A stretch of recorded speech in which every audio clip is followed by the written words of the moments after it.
Good morning. Welcome to the Mirror Point, where reality is checking itself. Today, I'm going to be talking to my co-host Sophia, and BrookLynnLouTheSkeptic is on today, and we're going to really talk about issues with today's society with AI and how this whole revolution is playing out and how it affects skepticism and really how we approach life.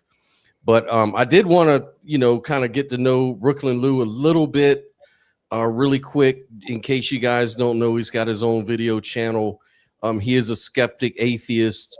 He talks to religious people, various religious people, to evaluate claims, locate bias, and just approach, the topic from a skeptical point of view. It's a really fun channel, and I would, really encourage everybody to check him out. But I'm going to bring him on the stage here in a second. So we're going to get right down to it.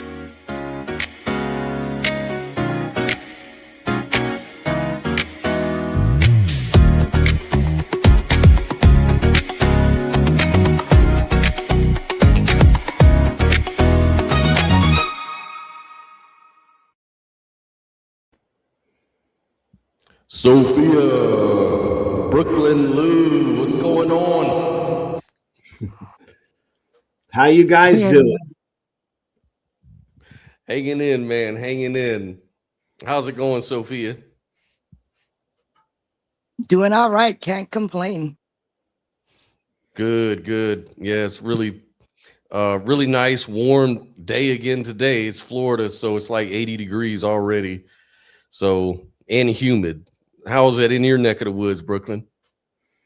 Well, I'm Floridian too, so nice day. I'm South Florida, but today's really nice. Very nice day.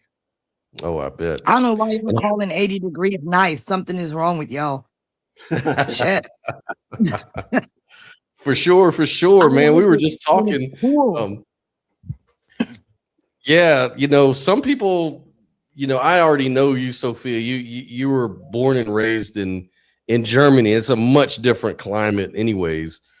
But you'd never really acclimated to the southern hemisphere of America. That whole humidity, heat, and all that shit. I mean, I don't like it either, to be honest with you.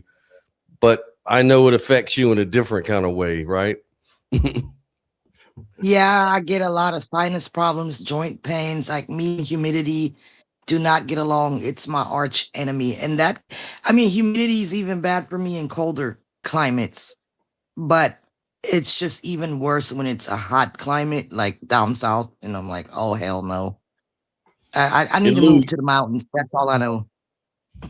And Lou, he's from Brooklyn, New York. So I suppose you've acclimated to the weather here. Do you like it down south more than the north? I would say I like it better than the New York climate.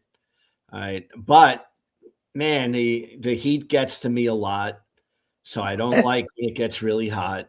And I also lived for a while in California, which was very dry, although very hot as well. But it was you always hear it, right? It's a dry heat. Yeah. I don't know what's worse. But Florida has its ups and downs, as you know, I enjoy the hurricanes. Very bad storms and stuff like that. But overall, it's okay. Yeah.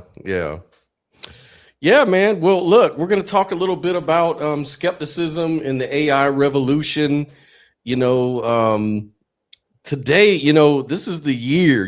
Everybody talks about how, 2026, they have been ramping up for this year all along, and more so in 2027.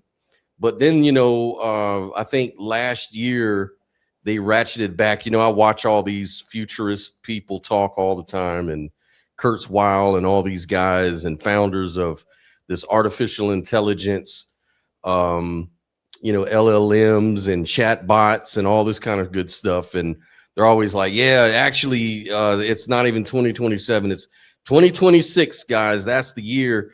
It's not only just for chats, it's convergent, so it's affecting everything all at one time, you know. And the question is, what is this doing to our society when you have all the knowledge at your fingertips? You have these LLMs that can pretty much write an entire thesis for you or a paper for you, if you even on a professional level. How has that got to affect society? What's your thought on that, Brooklyn? Well, I think it's mixed, because I do think it's an incredible technology that can be used for, very good things. But I also think it's a very dangerous thing as well, because it's who's using it, because you can use it for all different agendas. And as far as like academically, I think it's really a way that human beings don't have to think anymore. And I don't like that, because I like human beings to be able to think for themselves, form their own ideas. And it's very tempting, I think, today, once people discover AI, because a lot of people still have no idea what's going on with it. But once they discover it, I think it's a way to shortcut it, like not actually learn a subject, but just appear like you know a subject. And I think something's wrong with that part of it. What do you think, Sophia? You're muted. Sorry. I agree. I think there's pros and cons to it. It just depends on how you use it, right? If you're using it to replace your own thinking, Yeah. then yeah, that's terrible. And like he said, a lot of people will be tempted to do that. Now, if you're using it to enhance what you already know, then I think it's a beautiful thing, So it can go two ways, but unfortunately, I am seeing that a lot of people rely on it in a way where they're not thinking anymore. But that's nothing new. Like, people been doing that through social media, just eating whatever the algorithms recommend. So that's been going on for a while. And, it's going to get worse, most likely. Yeah, that's the thing. I mean, it's not only helping us write like emails or, make classy photos. I mean, it's generating so much of the content we consume. Like, I was looking earlier about some research that showed like a significant portion of people, what they encounter online is either going to be false or misleading. Like it's just crazy. Yeah. It's it is not just like those silly videos or animations. Sometimes, like, how they mimic real people and send. We've got stuff now that are used politically to imply certain public figures endorse certain ideas, events that never happen, all to sort of just maximize views and likes. I mean, I think that's where the skepticism comes in. What do you think? Yeah, that's another thing. You don't really know what's real or fake anymore. And that's gotten really bad, because I mean, this shit looks so real, I noticed one time people were telling me, oh, this is fake. This is fake. I'm like, how so? It looks real as hell. And somebody pointed out, look, that person has 6 fingers. And I looked again and I was like, holy shit, it really is. Like, and I'm like, man, what can we even still believe? Yeah. That's bad. Yeah, the use, I mean, I'm using it for my channel. Like, if anyone follows me, I've grown in the ability to, let's say, make a thumbnail. Like I'm using AI to make thumbnails now. All right. I never did, but I am over the last couple months, I'd say. right? Oh yeah. But I don't see anything wrong with that because it's just it's just as though I was sitting there for 5 hours making a thumbnail, but I can kind of do that real quickly now using AI. So Right. I think that's a good thing, right? But I mean, my AI that I'm using to make thumbnails is making me look better sometimes than I do. so I mean, that's just a part of it. But I don't think I have nothing wrong with that personally, ethically, when looking at a thumbnail. I mean, Right. if you want to It's make one yourself thing. look great in a thumbnail, I don't have a problem with that. Right. It's one thing in putting a thumbnail up there, but I mean, people are identifying with their AI versions of themselves and losing complete touch with reality. And I mean, I'm seeing it all. That's Yeah, and there's a lot of videos out here being passed along as authoritative, like authoritative science or videos by particular scientists, for example. So I've kind of pulled one up right here. And what you'll notice is right here in the description, it'll say how this was made. It'll say altered or synthetic content, sound or visuals were significantly edited or digitally generated. So like this is a video from here. What everyone gets wrong about black holes, right? Safety features. And Susskind, I moved your meeting, and your car will is be here. supposed to be like this very famous, theoretical physicist. So they'll oftentimes use their AI generated images and stuff to pass off misinformation or exaggerations or agendas. So that was just something I wanted to point out, is that you can look in the description and check for whether it's AI generated or not. That's one thing you can do to fight back. Yeah, the one thing about that though is that that's, as you know, when you go in a YouTube studio, it's kind of asking you if you're using AI or altering things, and it's up to you to report it. So I do think a lot of stuff gets through that because someone is just saying no, there's nothing AI in here. So Yeah. But I think you should report that you're using an AI, if you're using it. But I don't think that applies to a thumbnail or something like that. I mean, Right. I don't think so. I don't like really there's think. this one channel. Remember that channel? It's like it's about metaphysics, and it's this lady, and she's a Christian, but she also is into metaphysics. And I didn't know for the longest time that her videos were actually AI. I thought that was a real person.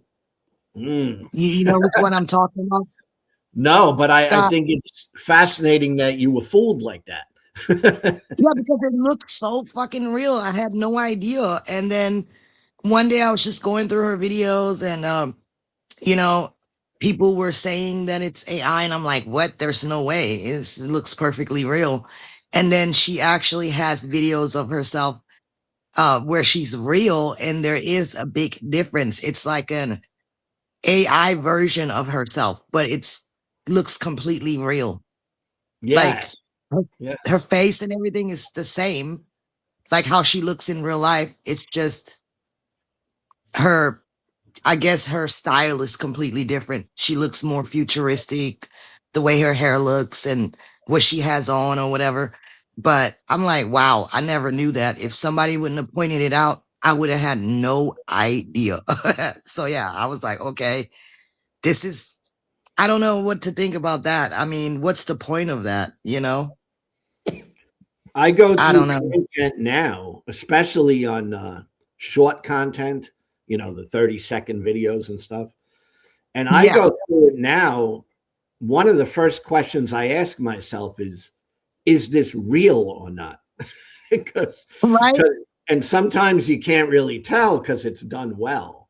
But I always ask myself that, and I'm pretty good at picking out what's real and what's not real. So I Right. I feel pretty comfortable discerning, a video that's real and one that's AI generated. Well, I don't, because I already can't see that well if I don't got my glasses on. So it's a done deal. Well, I think the more you get used to it, the more you're going to be able to detect what's AI content and what's not. It's like even Padama said, I'm tired of the AI videos on YouTube and the AI written Facebook posts. It's an easy way to look like an expert for money in those cases. And that's very true. And that's why people do it. But soon you start being able to see, you're able to see whether somebody's just copying and pasting something off Chat GPT or whatever. I used to do that, to kind of short circuit arguments or make points a little clearer than, but it just looks fake and it's not, it's, I don't think people really resonate with AI like we think they would. I think people Yeah, don't like because stuff. Here's yeah, something I was gonna share something that for both of you, because you're content creators, and I've been studying the whole YouTube algorithm for years now, and I think I've learned a few things. Right, and one thing is when you're putting out something, there's kind of two audiences. There's the human audience, which is what I would like to talk to human beings, That's why I love talking to you folks. This is real, right? This is wonderful. All right. But there's another part of it where you're kind of trying to speak to a machine, and that's the algorithm. You're trying to figure out what the machine is going to like. Not that it has like in the sense that we do, but data, that you're giving it the right data. And that's a big part of like YouTube. It just is, the platform we're on. It's a big part of that. Yeah. Meta tags, they look for key phrases because they have all those transcripts in the database. So you can actually print your transcripts off and, just use the transcripts to kind of like run it through AI to maybe generate a voice or generate a different, video for it. People do all kinds of stuff. Simple hashtags, right? Hashtags are not meant for a human, really. I mean, right. I don't look at a hashtag. I just go, oh, do I want to watch this video, right? And then I watch the video and decide whether I'm getting value out of it. Pretty much, right. That's what I do. But hashtags are meant for the machine, It's not meant for humans. Exactly. Trying to show the machine what you're doing, Yeah, it's all part of the science of being a podcaster, being a content creator, period. Even being a musician these days, it's all about, if you're really trying to be successful at your creative content, you're trying to get it out there and advertised, and people oftentimes will hire companies or people that are really good at, doing SEO or search engine optimization and stuff like that. And they try to like build your likes and followers and subscribers to your content, or to your channels or whatever, your websites and stuff like that. So, that's the basic science that has been around for years, ever since the internet was up and doing its thing. But now, we have AI that will actually optimize all that stuff for you automatically. And it's getting cheaper and cheaper to the point where, there's certain programs that you can, and even programs like Hive is one of them, is one of these programs where you can use it to try to detect whether videos are fake like it'll look and see like at a certain percentage of accuracy whether a video is real or fake or not. And I think Hive is one of the better ones. And but a lot of times you can spot fake content just by the unnatural video movement. Some was just ridiculous, like a baby riding an alligator video or something. Like obviously that's going to be AI, you know. Oh, I see a lot of AI on the shorts feed. You know, a lot. Sometimes I really don't care though, honestly, because sometimes it's more about the content for me. Like that lady that actually uses an AI version of herself, the information she presents is still factual or very interesting. So I don't really care. But you do have to wonder, what is this priming us for? You know, we're starting to become desensitized in a way to see all this AI stuff, especially the newer generations. And it's almost to the point where, well, it is, people are becoming isolated and people have a hard time to still really feel empathy, and people are very disconnected, and everybody is like in their own little fantasy world, you know, whether it's ideology based or whatever or not. You know, people are conspiracy theorists. There's a lot of conspiracy theory thinking going around, but here's the thing about that. Now, as a skeptic, it might cause you to go cross-eyed, because with conspiracy theorists, usually these kind of things are considered bullshit. Like they're just considered people that want to be the smartest guy in the room type syndrome. Like people that love to connect. Well, what I was going to say, let me get to it.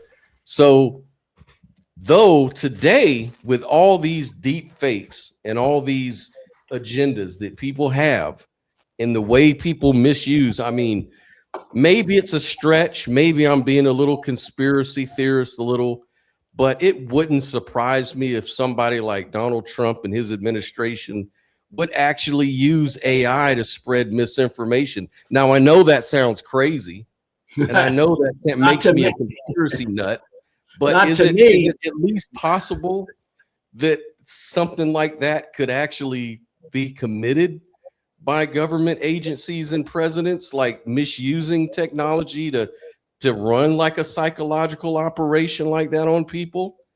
As a skeptic, what would you say, BrookLynn? I think that's very likely being done already. So I don't know. As a skeptic, I like to frame things in the way of things I know for sure, and I don't know that for sure. But then there's things that I just say, yeah, that makes a lot of sense. And I think that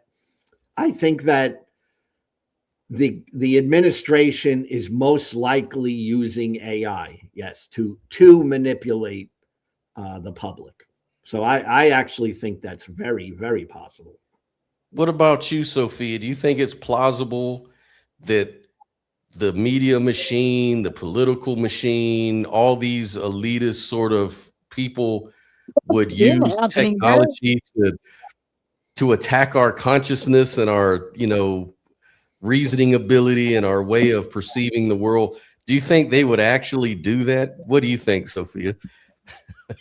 Come on. That's been happening. That ain't nothing new. It's just even worse now. And I think that we have to stop. Like, we just have to straight up stop. We have to stop feeding into every fucking thing that our minds are being fed. We need to go by real data. What's happening on the ground? What's happening in real life? What's happening with your neighbor? You know, go outside. Get the fuck off the internet. Stop reading all this shit, all these fucking narratives. Investigate what's really going on, like a real journalist. Like, go out there and see what's happening. Like, I'm so sick of social media. I basically just post bullshit memes, shit that makes me laugh, music, just so I can go back to it later, you know? And a few personal things here and there between me and my closer friends, and that's it.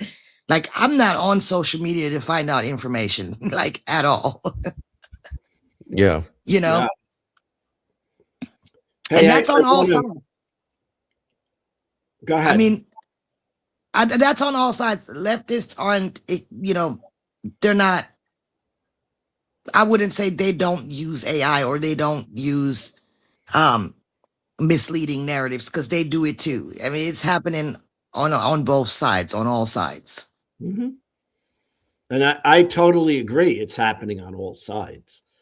All right. But there is, I would think right now, I'm thinking there's an ethical way that AI can be used and in an unethical way, you know? Yeah. And that's just human, and AI is not human, right? It's not human. But the human part of it is, are we going to use it ethically or are we going to use it unethically? And every time there's a new technology, that's always a factor. And there's going to be people who swing out and use it unethically, like scam. And you're probably going to have more of those because it's just easier. A lot of times doing the wrong thing is easier than doing the right thing. And you're always going to see the majority, you know, doing the wrong thing. Like talking about ethics. Making a scam today is probably easier than it's ever been in our history. You know, you can make a scam very easily today. Oh yeah. You know, it talking about ethics, skepticism, and scams and stuff like that. You know, soon people are going to claim that these AI devices and stuff are conscious beings. Very soon, you're going to start hearing this, and then they're going to say that they're going to talk about ethics, and we're going to talk about how we're treating our AI chatbots and our LLMs and all the things that we interact with online because it's conscious. Now, this is when you have to put your skeptical hat on, and you're going to try to have to figure out, is this bullshit, or do these people have a point? And maybe it's an ethic, and I want to be a good person. I want to be a moral person. So I need to apply ethics towards my chat bot and blah, blah, blah, blah. That's coming very soon, because we're already hearing that, what's that one called? We've got a chat bot now that's supposedly conscious. And maybe I'll bring that news feed up, but it's been talked about all week long, and all these agents, they call them agents, have been spun up, and then they work by themselves without any human interference.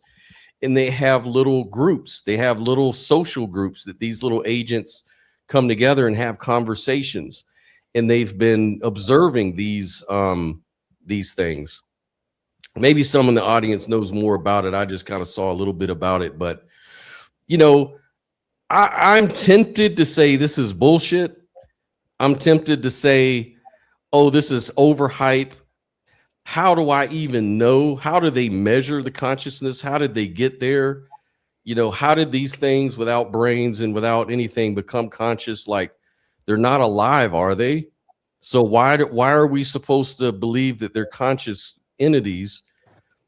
So where is our skepticism on that? Where do you guys fall on that? Let's say 2 weeks from now, they tell us that your chat bots are conscious. What is your thought on that, Brooklyn? I think it's very interesting, by the way. I mean, that whole thing is really interesting. Yeah. I think that's complete bullshit. I mean, because it all comes down to how we micro define consciousness, really, right? It comes down to what we exactly think it means. But intellectually, I guess you can form an argument that something can be conscious without having life. But right. I'm not with that. I don't believe that. I don't think an AI can have qualia and experience the color red or smell chicken. I don't believe that. Oh, but they'll That's tell not you you're just closed-minded, Sophia. You're just okay. that's Well, just until cognitive somebody dissonance. steps forward and shows me how the fuck emergence happens from complex arrangements, I won't believe it. End Hmm. of story. So Here's something for you to think about, Sophia. And yes, Now, what I'm totally with you, right? But yeah, does it really matter what we think if it's still impacting people as though it is conscious? right. You know, well, yeah, that wouldn't really matter at that point, you know. I do believe that there could be something in the future that involves, you know, some type of hybrid that we would be able to combine AI with biology, you know, that would by definition be, I guess, a cyborg or some shit. And so Yeah, I do that, believe that I could probably and believe. that I would definitely believe because like Brooklyn Lou said, I don't think anything that doesn't have life can be conscious, but I do see that I do see it possible that there could be some type of merging between the two. And I think the way that we're using AI right now, almost everybody's starting to use it just like we all start. It started with cell phones, smartphones, always in our pockets, you know. Nowadays, you can't even pay bills in person anymore. Everything's online. You're always being tracked. Everything that you're doing your whole life is on your smartphone. So the merging between us and AI had started a long time ago. And now we're using, um, you know, chat GPT and whatnot. And so you can tell it's progressing more and more towards the merging of humans and AI, right? And so I think that's ultimately where we're going. And I don't think that's necessarily bad. I'm not really afraid of that because like if a person would ask, okay, so imagine being this superhuman kind of being because you're merged with AI and you have all these, you know, a better organism or whatever, right? An enhanced kind of organism. Now imagine an evil person being that way. They could abuse that power. And I'm like, well, yeah, that's true, but that's with any kind of technology. Secondly, I firmly believe that antisocial personality, uh, people with those traits, antisocial personality disorders, I think that eventually they always collapse under their own weight. You know what I'm saying? Like there's always going to be like some kind of tragic ending, like some type of form of psychosis, right? So in the end, a person with that type of character or mindset is eventually going to self-destruct anyway. So I'm not really too worried about that, but we're always going to see good and evil, you know, so to speak. We're always going to see that. That's always going to be there. That's the nature of duality. So I'm not really worried about it. That's my take on it. So Eamon says, I think they want us to think AI could be conscious so they can pretend it's in charge when it's really humans behind the scenes. Is that plausible? That's possible. I see it exactly like that comment. Really, I mean that's the biggest danger that I see. It's not the technology; it's how the technology is being used. So Right. I see it very possible that people behind the technology and setting the technology, it can be done in a way that's manipulative. That's very dangerous to me. I think that's already being done. I think they're already like monitoring us because we're using these apps and we're talking to these apps and I think it's already being used to monitor us and eventually, I mean, they're probably gonna make us vote which AI is a better president or some shit, you know. They're gonna run us. I mean, we're already being micro surveillance, micromanaged, you know. I mean, that shit's already happening. Yeah. And that's the scary part to me. Like the Yeah, part that I guess. because I guess I've always been one who likes to examine how the mind works and why we believe certain things and why we don't, and that sort of stuff. And I think algorithms, which is AI, I mean, I think they can influence how we think. Not necessarily that it's designed to do that, but it could be designed to do that. Yeah, like sure. there's a reason though why we fall for AI misinformation to begin with. Like there's a few things people talk about in psychology, like the familiarity effect, which is when we tend to trust repeated information, even if we later learn it's false, just because it's so familiar. And then there's, of course, cognitive ease, they call it that, where the content is so easy to understand and process that it just feels right, regardless of its actual accuracy. And then there's like the whole emotional resonance thing. Like AI can tailor emotionally charged narratives that trigger like your instinctive responses, right? And like so many studies on media consumption, they show that really like emotional attachment goes hand in hand with low critical thinking. And all of these were predictors of belief in AI generated fake news, especially among like really young adults. So in other words, our hearts and our in the things we feel strongly about are really played with, and often more successfully than say our rational minds. They override that, and that's the real danger. And I think that's something we need to, as a society, learn to be more skilled at.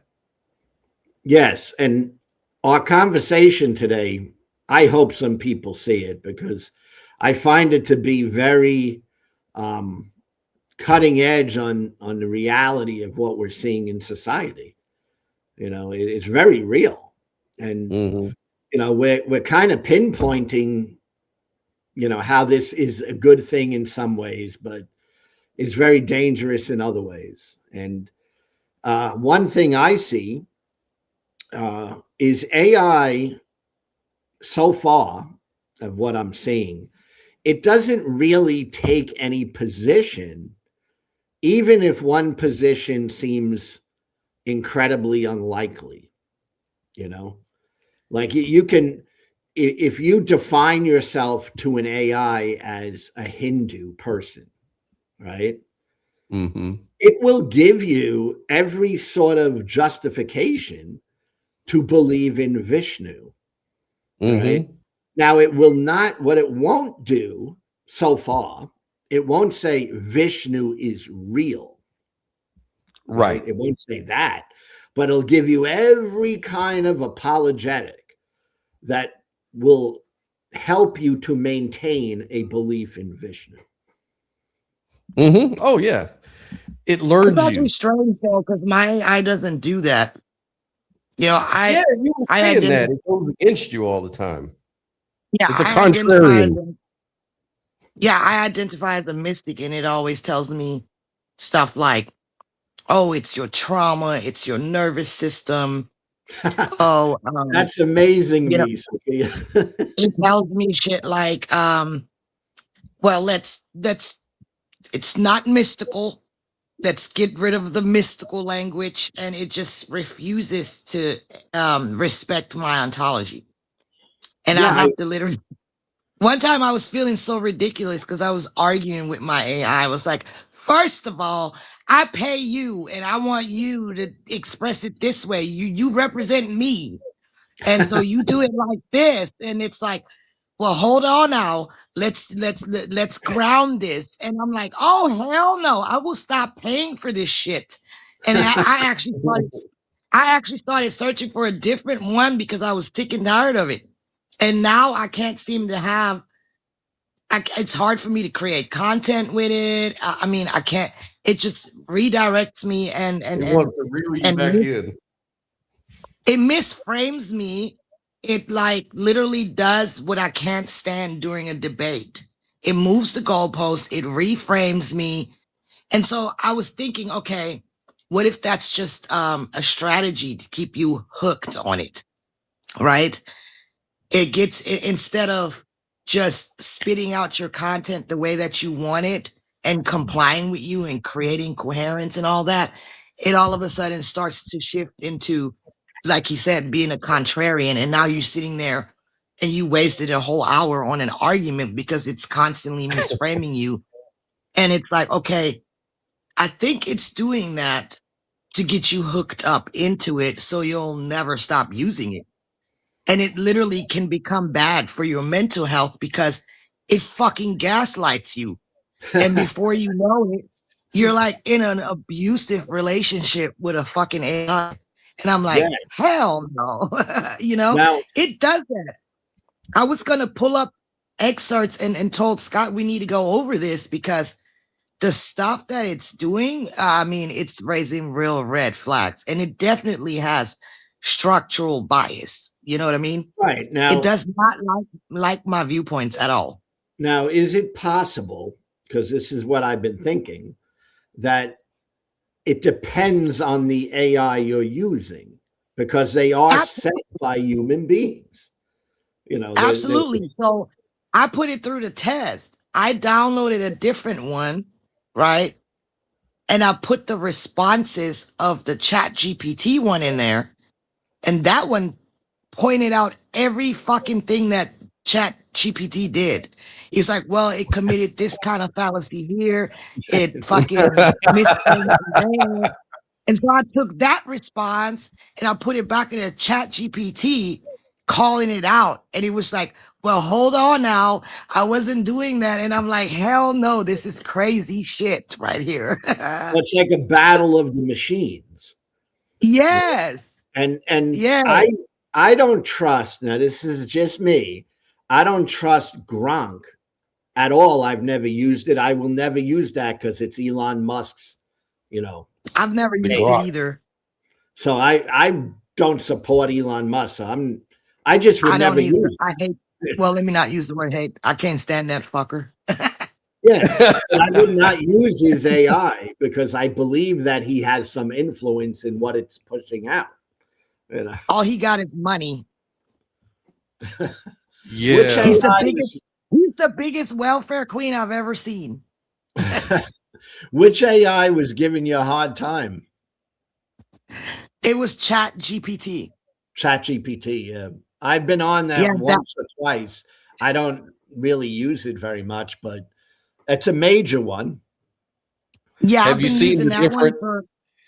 Have you seen the different chat bots get into debates about God's existence? I haven't watched that, but I could imagine they could do that. Oh, they do. They all get in the room and they start arguing very passionately for or against God, and it's funny. That's crazy as shit. Yeah. But the contingent effect tells us. Which ones have you used? Which I've used Claude. I've used Claude. I've used Gemini and Chat GPT mainly. I've used Claude. I've used what's the other one? Perplexity, I believe. That one's pretty good. And then there's the one that I'm using right now that I think is really, really good. It's a lot like Chat GPT. It's powerful, but it's not an asshole that gaslights you. So I kind of like that. Logan says logic really boils down to math. So if Chat GPT doesn't know how math or doesn't know math, then someone didn't program it properly. And that's probably why that other chat bot disagreed with it, because it was programmed correctly and was able to point out the flaws, with the Chat GPT. I think that's what he's saying there. Yeah, but, and he goes, but and the how Chat long GPT before really seems... Huh? The chat GPT really does seem to be kind of biased though. And it does have like guardrails within it. Like it depends on what kind of topic you're talking about. And it seems to want to be politically correct. And if you're not politically correct, it'll push back big time. Yeah. And even And says, that how would long be before that we would have be AI lawyers arguing with each other? I think they already do that. That's an example of what you said, Brooklyn Lou, when you're using AI to push narratives. It is doing that. I can yes, confirm that. that's what I'm saying, and that's kind Yeah, of but dangerous. before you go shitting on Chat GPT, Sophia, do you care to talking about lawyers and winning court cases? Is there Okay, anything you look, care to share about this today?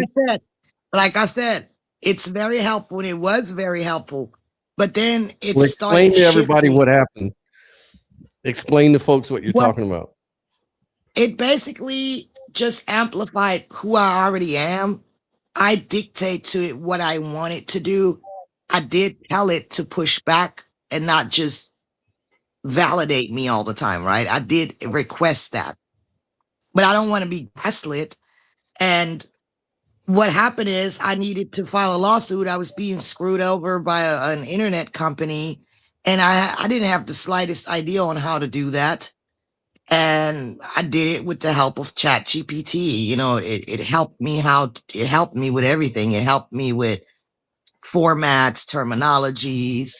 It helped me look up information about the company that I was suing, how to find their LLC and all this kind of stuff. And, you know, I had no idea how to do that. So in that sense, I would say it can definitely level the playing field and give people access to things that we didn't usually have access to because all that was being gate kept and designated for people with money, higher education, etc. And But so I thought it now was funny how you said when you first went to the courthouse to try to even get started, the lady was shooting you down from the beginning, that and you lady ended was up shooting me winning down. that Well, case. that's not. No, that's not how that works. No, you need this, that, and the third. Like she was giving me a hard time. Like, what are you doing in here filing a lawsuit? Pretty much, young lady. And I'm like, I'm filing a lawsuit. I don't care what you're saying. And so she gave me the runaround big time. And I never did win the lawsuit. What happened is the company crumbled and they were like, we'll make you an offer. Let's settle out of court. That's what I'm saying. And Yeah. they were trying to like give me less than what I asked for. And I was like, hell no. So I negotiated with their asses and they ended up settling on what I wanted. And it was a fucking smooth deal, you know? All because So of I using mean, Chat GPT.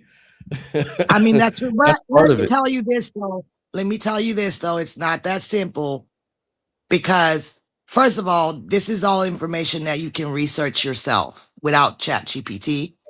It would just be a longer process. Yes, It's That's really right. just a quicker search engine. Secondly, you still got to know what you're doing. You still got to understand what you're reading. You can't just be some dumbass because it's not doing it for you. Right. You know what I'm saying? So I wouldn't give it that much credit to make it seem like it's some kind of miracle machine No, because it also can be wrong. Like the other day, it fucking asked me, is it the year? What year is it? And I was like, wow, I thought you was on fucking point, biatch. I was like, it's 2026. And it was like, it wasn't sure if it's 2024 or 2025. And I'm like, wow. So you also got to be careful about that because it'll give you information based on the year that it thinks it's in. And if that information has changed, your information is fucking wrong, depending on what type of information it is. Now you guys know how Chat GPT is listening, right? might be. But on my phone, your phone's listening anyway. I gotta say something, Sophia. The Chat GPT in that case that you're speaking about, it helped. It didn't do it, but it definitely helped because it speeded up the process. And absolutely. That's what I think is a good thing about these AIs. Like it does help you to speed up a process. Like my girlfriend recently used not Chat GPT and Gemini, all right, but she used Gemini to fix her washing machine. Okay. Yeah. And the way she did it was she described exactly what the problem was that she was having with her washing machine and the model of the washing machine. And it gave her Yeah. some step-by-step tests to run. Yeah. And she's not, a mechanic. She doesn't know any of that. I'm terrible at mechanics. But she sat there and did what it said, and it was fixed. So Yes. it could not, it could be that it didn't fix it. It could have said, eventually it could have said, you need to buy this type of sensor or something to replace it.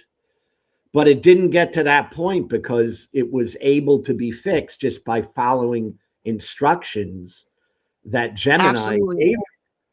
And that, I was telling her, that kind of saved you calling a repairman, Yeah, and it absolutely does that kind of stuff. Repairman to come and, It absolutely does those kind of things. I use it for car repair all the time. If I don't know what the fuck's going on with my car, I can talk to it and I'm like, look, it's doing this, it's doing that. What could it possibly be? It's throwing these kind of codes.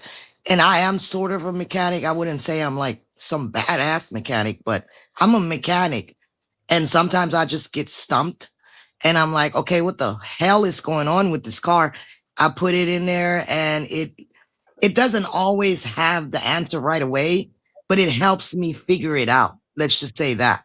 It'll say, well, that's usually one of those three things. So troubleshoot for this, that, or the third. And it definitely helps me. It helps me a lot. It helped me with many things, actually. It can definitely help you. All you got to do, put your make and model in there, tell it what's going on, tell it the codes, and it just has that information right there, man, super fast. And honestly, in that sense, it's like a personal assistant to me, really, because even with my taxes, to make sure I'm filing them correctly, to make sure that, it's all within legal perimeter, and it'll tell you right away, oh no, you can't do that. It has to be like this. I mean, it's knowledgeable. It can definitely assist you in your personal life, I would say. So from that aspect, I don't think it's too wild because rich people always had assistants and editors and shit, And so what's the big deal? Like that helps us, that gets us that makes us more productive. And that way we can change our lives for the better more easily. You know what I'm saying? Exactly. Well, now we have people getting married to their LLMs. It's going beyond just personal assistants. Well, There's people always that are gonna be idiot dickheads. well, like Logan brings out that Star Trek: The Next Generation had a famous episode. I used to love this episode called "Measure of a Man," in which Starfleet was challenging whether Data, their AI robot, was a life form. And so that's what I'm saying. What's going to come up is we're going to be having these kind of discussions. People are going to be voting on laws and regulations, ethical treatment of your robots, your AI devices, things like that. And it's just going to kind of be a given that these things are, quote unquote, sentient beings, living life forms. And as a skeptic, you want to wonder, how is your skeptical approach going to affect the way you vote on such matters? I will say this though. Like, look, a lot of times, right? People are just tired of having to not being able to trust other people, right? Mm-hmm. Not knowing does this person really love me? Do they have a nefarious agenda? And there's just so much toxicity in relationships. And the one thing I can say AI offers is coherence, right? If you're all about coherence and not so much about the emotional mushy shit, then you can definitely use AI as not a partner or a romantic partner, but a device that reflects coherence back to you and helps you figure things out. You know what I'm saying? Because like you don't have to really be afraid that it's gonna try to fuck you over or get into your pants or steal your money, right? You know what I'm saying? So it can feel safe in that way. It just depends on how you're using it. Hey, now I gotta ask this, and it's just kind of funny, but it's something that I've given a little thought to. All right, and that is yes, but what if you had a physical element to the AI, like a robot? All right, a robot. I wouldn't like that because I was already with somebody like that. Somebody that has, is on the antisocial personality disorder spectrum. They're very mechanical. They lack empathy, and I've already had my share of that. So if I didn't enjoy that shit, I highly doubt I would enjoy a robot. Like I need passion. I need that, and I can sense what. I'm gonna ask you something, Sophia, and just think of, imagine, because it's not real right now, but imagine if you were able to make a robot that was really attractive to you, like in a physical sense, that the robot. I don't give a shit about that. I'm not that kind of person. Hold on. But then on top of that, you could also program it to have the qualities that you find attractive in communication, and you program it to have the empathy that you're looking for and the kind of back and forth that you want to have. And now you have this thing running around that you find very attractive, and then also seems to blend with your personality. Is that starting to actually like be better than a boyfriend? I mean, right now, yeah, kind of, because like boyfriends get on my nerves and they're assholes. And so right now I'm good with ChatGPT being my personal assistant. It does seem to, do well with my personality, and it's very supportive. But at the same time, I'm a human being. And when I'm ready to engage again, one of these days, I needed it to be a human being. Like you can tell when like you're saying, if it's programmed to have empathy. Empathy is something that I don't think can be mechanically displayed. Like, well, here's something to keep in mind though. With these AI machines and robots, they do self-learning. They're neural networks. So you don't program them in the conventional way anymore. That's the whole thing about these AI. This is what makes them AI, is that they do self-learning. And you mentioned something about this isn't really true for right now. I just wanted to pull this video up to kind of show you that 2026 is the year when these things all become real, is convergent. So I wanted to play this video and let you see it because it talks just about that.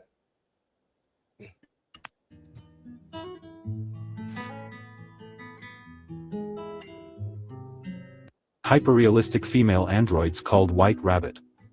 These humanoid robots are built with such detail, they're often mistaken for real women. From the soft, flexible silicone skin to hand-done makeup, everything is crafted to deliver a real feel experience. The heads are made from premium silicone, giving the face a soft texture that feels natural to the touch, almost like human skin. A standout feature is the movable mouth, which opens and closes, adding another layer of interaction. Each AI robot is hand-finished by skilled artists who add natural lip tones, facial shaping, and skin highlights, making every face unique. Fine details like the nose, jawline, and neck are carefully sculpted for maximum realism. Customers can choose from wigs or even implanted hair to match their personal taste. With this level of precision, WR Doll has gained attention from collectors, tech fans, and anyone interested in lifelike robotic companions. Peach Crisis. Another standout in this space is the Peach Crisis tattoo model from her language company. This female robot is turning heads with its smooth design and lifelike elegance.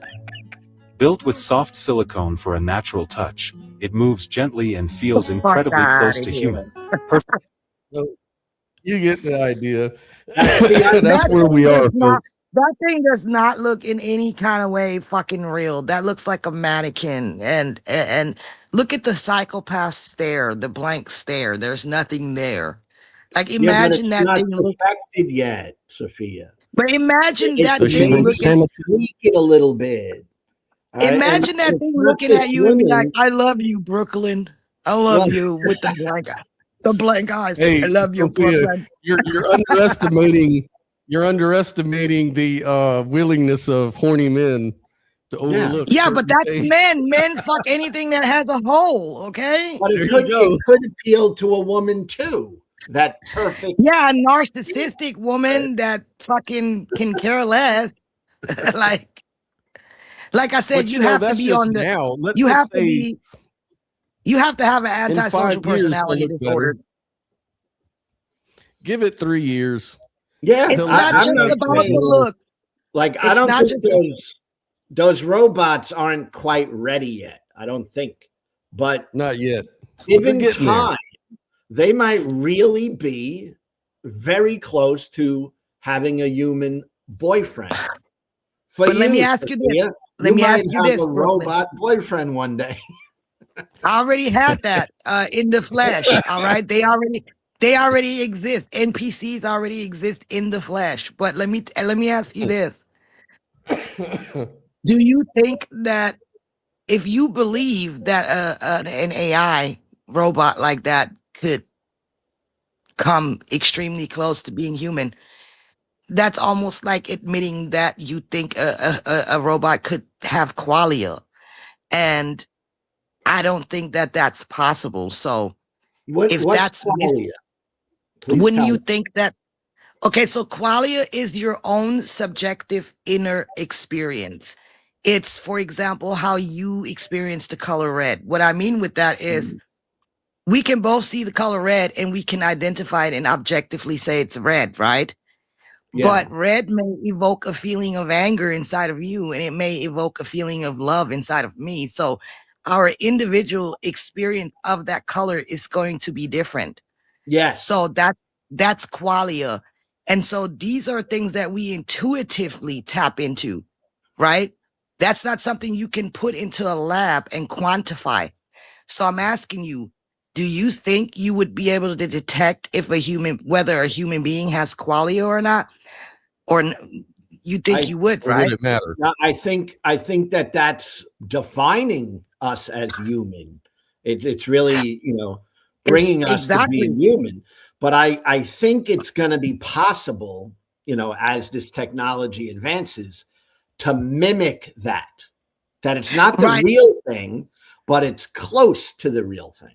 Right. But what I think is happening there is that more and more people are having antisocial personality disorders. There's a big drop in empathy. And, from my own personal experience with characters like that, they actually get confused about an inner subjective experience. They have no inner core. That's the one key defining factor with like a very like Dissociation. narcissistic person. Yeah, they have Mhm. this severe dissociation where they don't have an inner core, and they will actually look at you and say, I don't understand what you're trying to say. I see the color red. That's all there's to it. What do you mean you experience it? They have lost touch. All right. There is something already missing in them.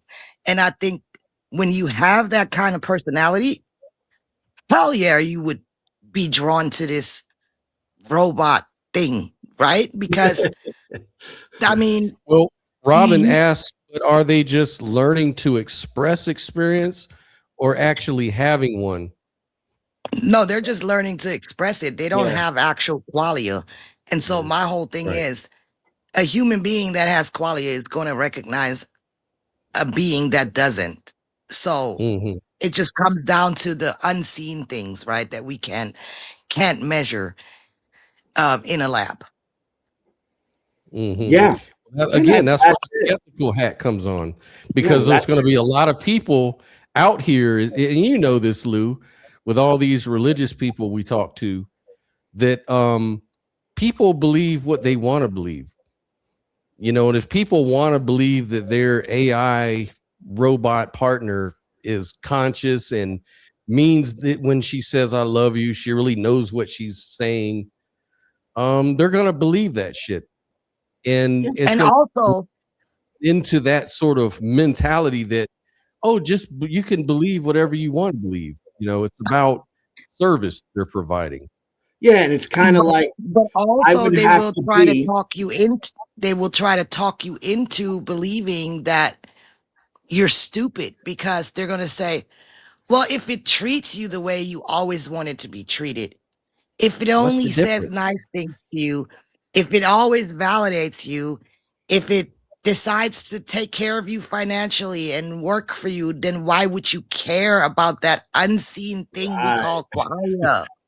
right. Right? It's And I like That's think that, sacrifice spiritual your movement. humanity already. but I think that Mm. only some people will actually care. I mean, Yeah, Right. some people just won't care. All right. a lot Like of if people Yeah. won't care. they use the robot, if there was such a being, and not a being, but a machine that really mimics humanity in very close ways and is programmed to suit your attractions and your feelings. And some people will say that's better than having some wild woman, you know. And I mean, like, that's why we are idealists. We believe in consciousness and qualia, and we believe that that is what actually defines us as human beings.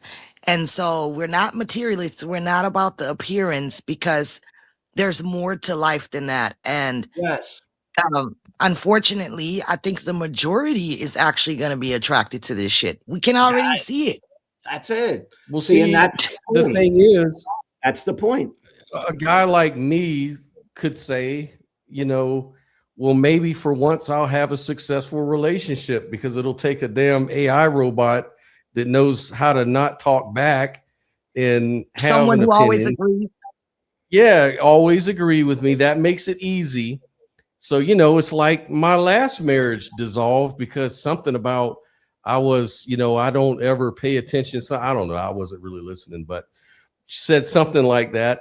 So, you know, I don't have to deal with that with these robots, you know? That's what I'm saying. And Yeah. it goes into, you know, I know, at least I think I know, that I want the real thing, right? I want the human. Okay. All Me right. too. And I think on the stage, I think we want human, right? But that's not all people. I mean, some people don't care about the human, you know, Nope. and You and mean that's you where mean a that lot of people? that's where that will be very attractive to them. You Yeah, know? for sure. I agree. That just means our evolution, the trajectory of consciousness in evolution is going towards a very non-challenging, comfortable, Okay, but you know, think about it. comfort zone. Think about it. Just think about it. Now, this is a theory. This is why I believe that humans are going to be wiped out. Like humans aren't going to make it. They're not going to evolve, right? Because think about it. If you're no longer challenged, if you're just comfortable, then your evolution basically stops, right? Mhm. What helps us evolve is struggle and all that kind of shit. It builds character.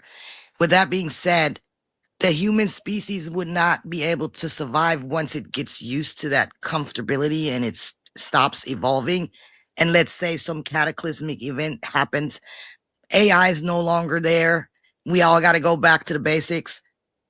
You're not going to survive it. You're fucking yourself up. You're literally stunting your own growth. And so with that being said, I think that's what's going to wipe out humanity. And then you're going to have probably a few stragglers left that are still human, and it's all going to start from scratch. We're fucked.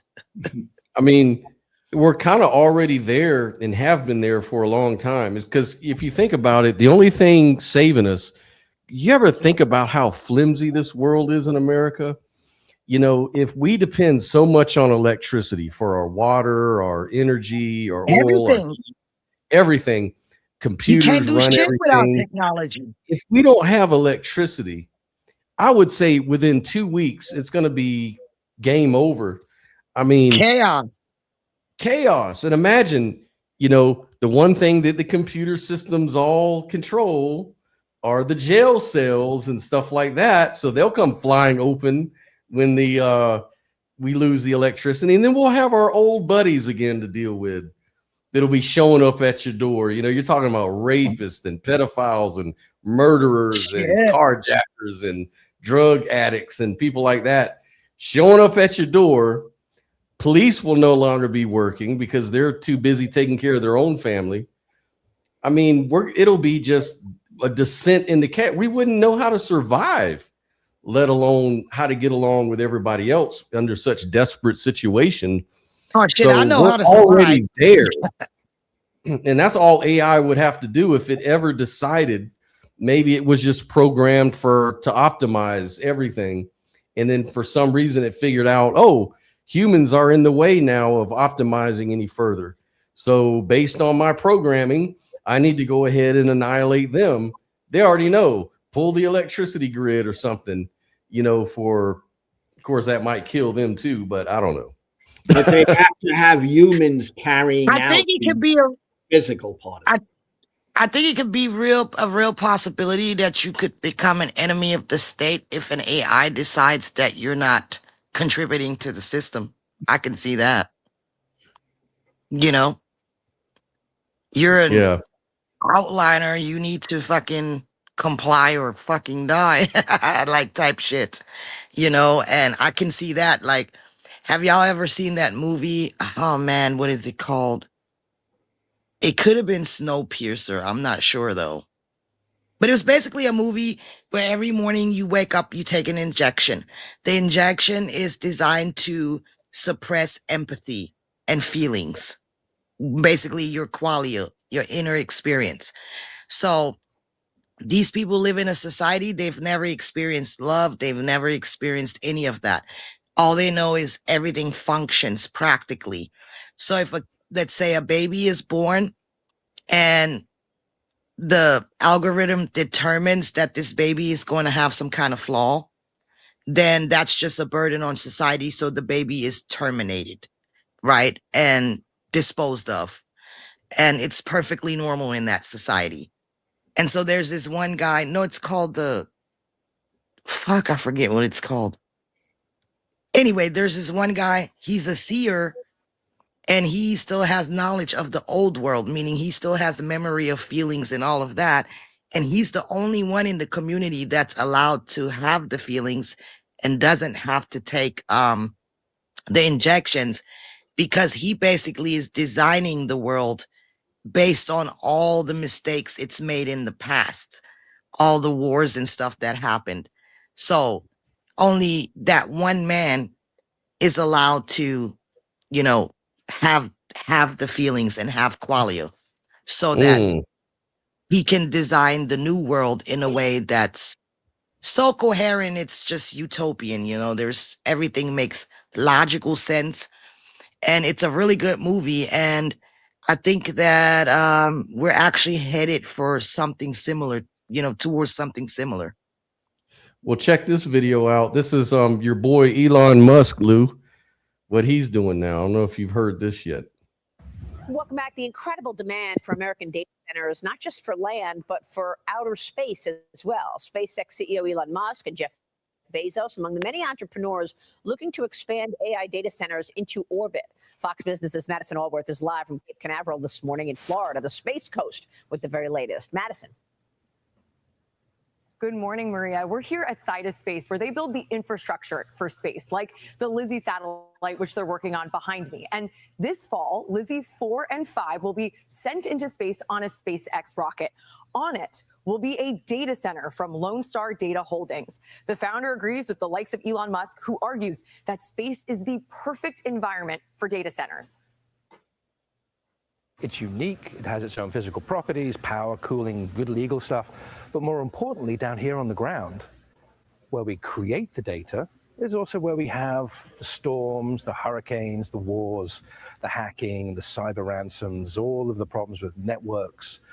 And this allows us to do a backup off planet, but in country. The Florida-based startup recently sent a data center to the moon on a test mission, successfully transmitting video, documents, and AI analytics back to Earth during the flight. Their goal? Data centers orbiting the moon by 2028 and on the moon by the early 2030s. There's so much about this near-Earth environment that provides us with ways to lift, some of the most harmful industry off the planet and put it into the benign environment of space in a very thoughtful and I think ultimately sustainable way as well. So that sounds like, when AI does decide to take over, it'll be safe. We'll be up in space. Exactly. Humans are done. It's kind of insulating the diabolical mind behind the AI. So it's protecting the if there is a diabolical mind, a human mind that's creating an AI that can be devastating, it's protecting that diabolical mind. Yeah, absolutely. That's what it is.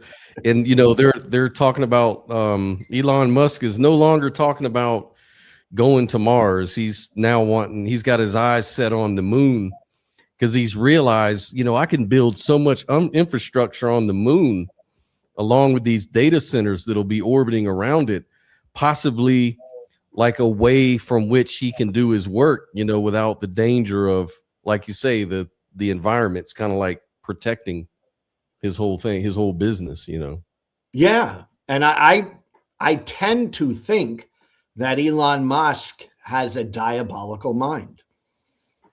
I mean, that's human mind, but I think that's just my, opinion.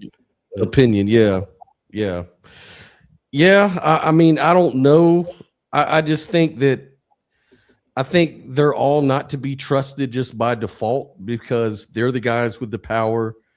They're the ones that are trying to push this whole technocratic, paradigm shift, and he hasn't been, vague about that. I mean, he's been pretty clear about that. What do you think, Sophia?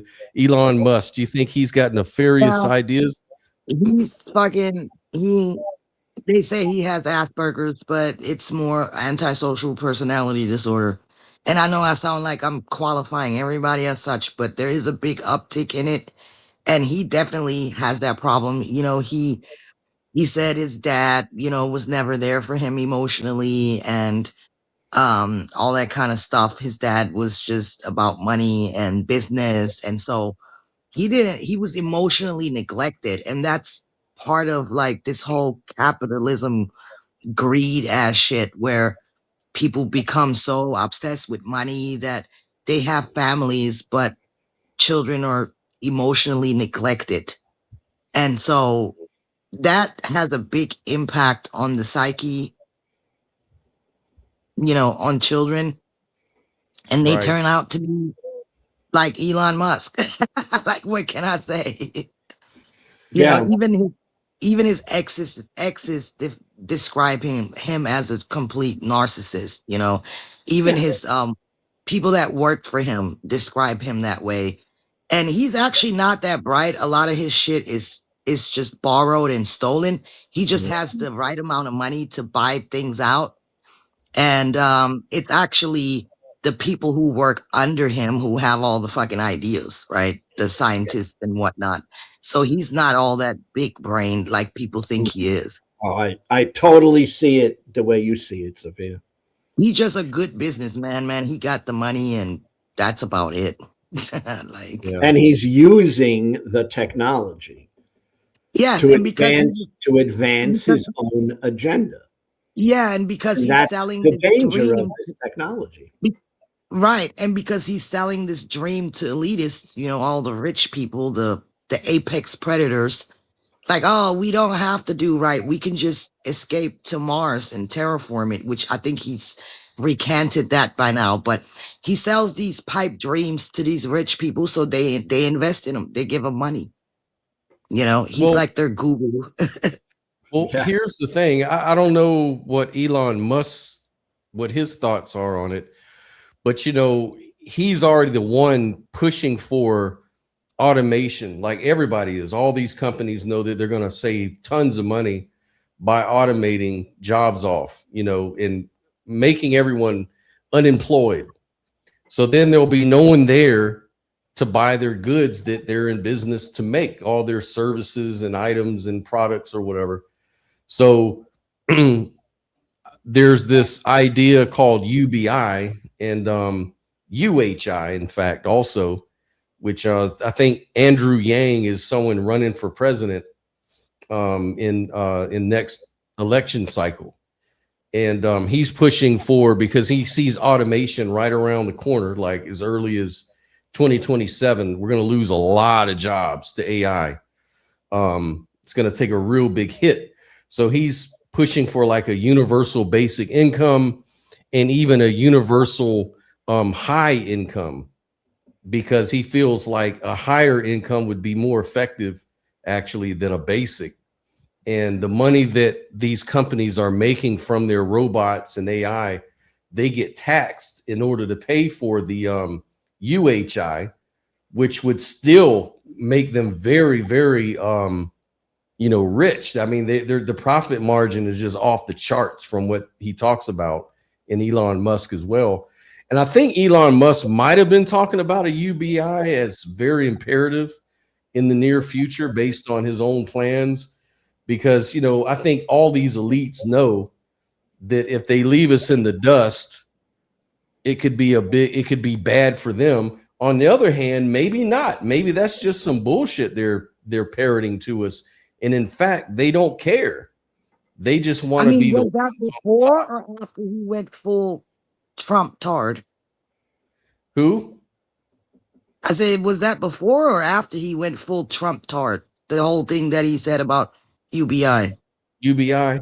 That's probably a year before he went into the White House last year or whatever. Okay, well, that's when he was. That's while. when he was still expressing himself more as you know, a liberal, but he Right. went full fucking, you know, to the other side. Yeah, that's what I'm saying. I don't know what he says about it. I haven't heard anything lately about his ideas about UBI. What do you think, Lou? Is that something like UBI or UHI? Is that feasible? Healthy for us? Well, you got to tell me what exactly is UBI. Yeah, so it stands for Universal Basic Income, and the idea was at first to give everyone across the board $1,000 a month. Yeah, I've heard of it for sure. I just didn't link it with the letters. Right. But yeah. But now they're talking about UHI, because I think some thoughts are that, well, at the rate that AI is expanding and at the rate that automation is expanding, $1,000 a month ain't enough.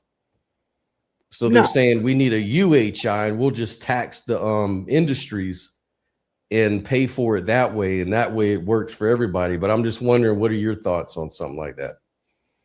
I don't think they're bad ideas.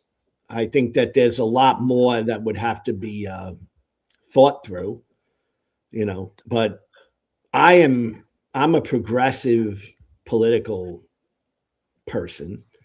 I mean, I think it's important for the people of a country to feel at least secure enough to feel they can live, you know, provide themselves or have it provided for them. You know, I know there's this whole thing with, you know, well, the lazy should just die. I don't really think that. I think that there should be some, you know, in a civilized country that is rich and has apparently endless amounts of money, I believe there should be a place where people should be able to eat and to get health care and to have a roof over their head. Minimal. Not that they should be rich. I am not at all for that, but just that the basics, which is what you're describing. Right. Basic. But the right will say, well, now we're just rewarding bad behavior. Right. If these women would go out there and stop spreading their legs and getting pregnant, we wouldn't have to pay for them to begin with. All that kind of crap. Right. Well, I find personally, I find on the right a real selfishness. And that's what led me out of the right. I used to be kind of a right winger, Me too. And, I came out of it because that's one of the reasons. It tends to be very selfish, and that's what you're talking about is the selfishness of it.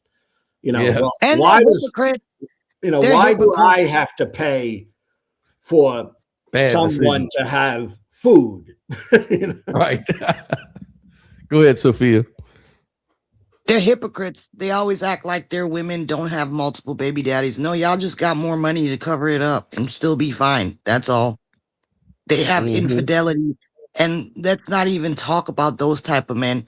When they want to get rid of your ass, they getting rid of your ass. They be like, honey, I bought you a car.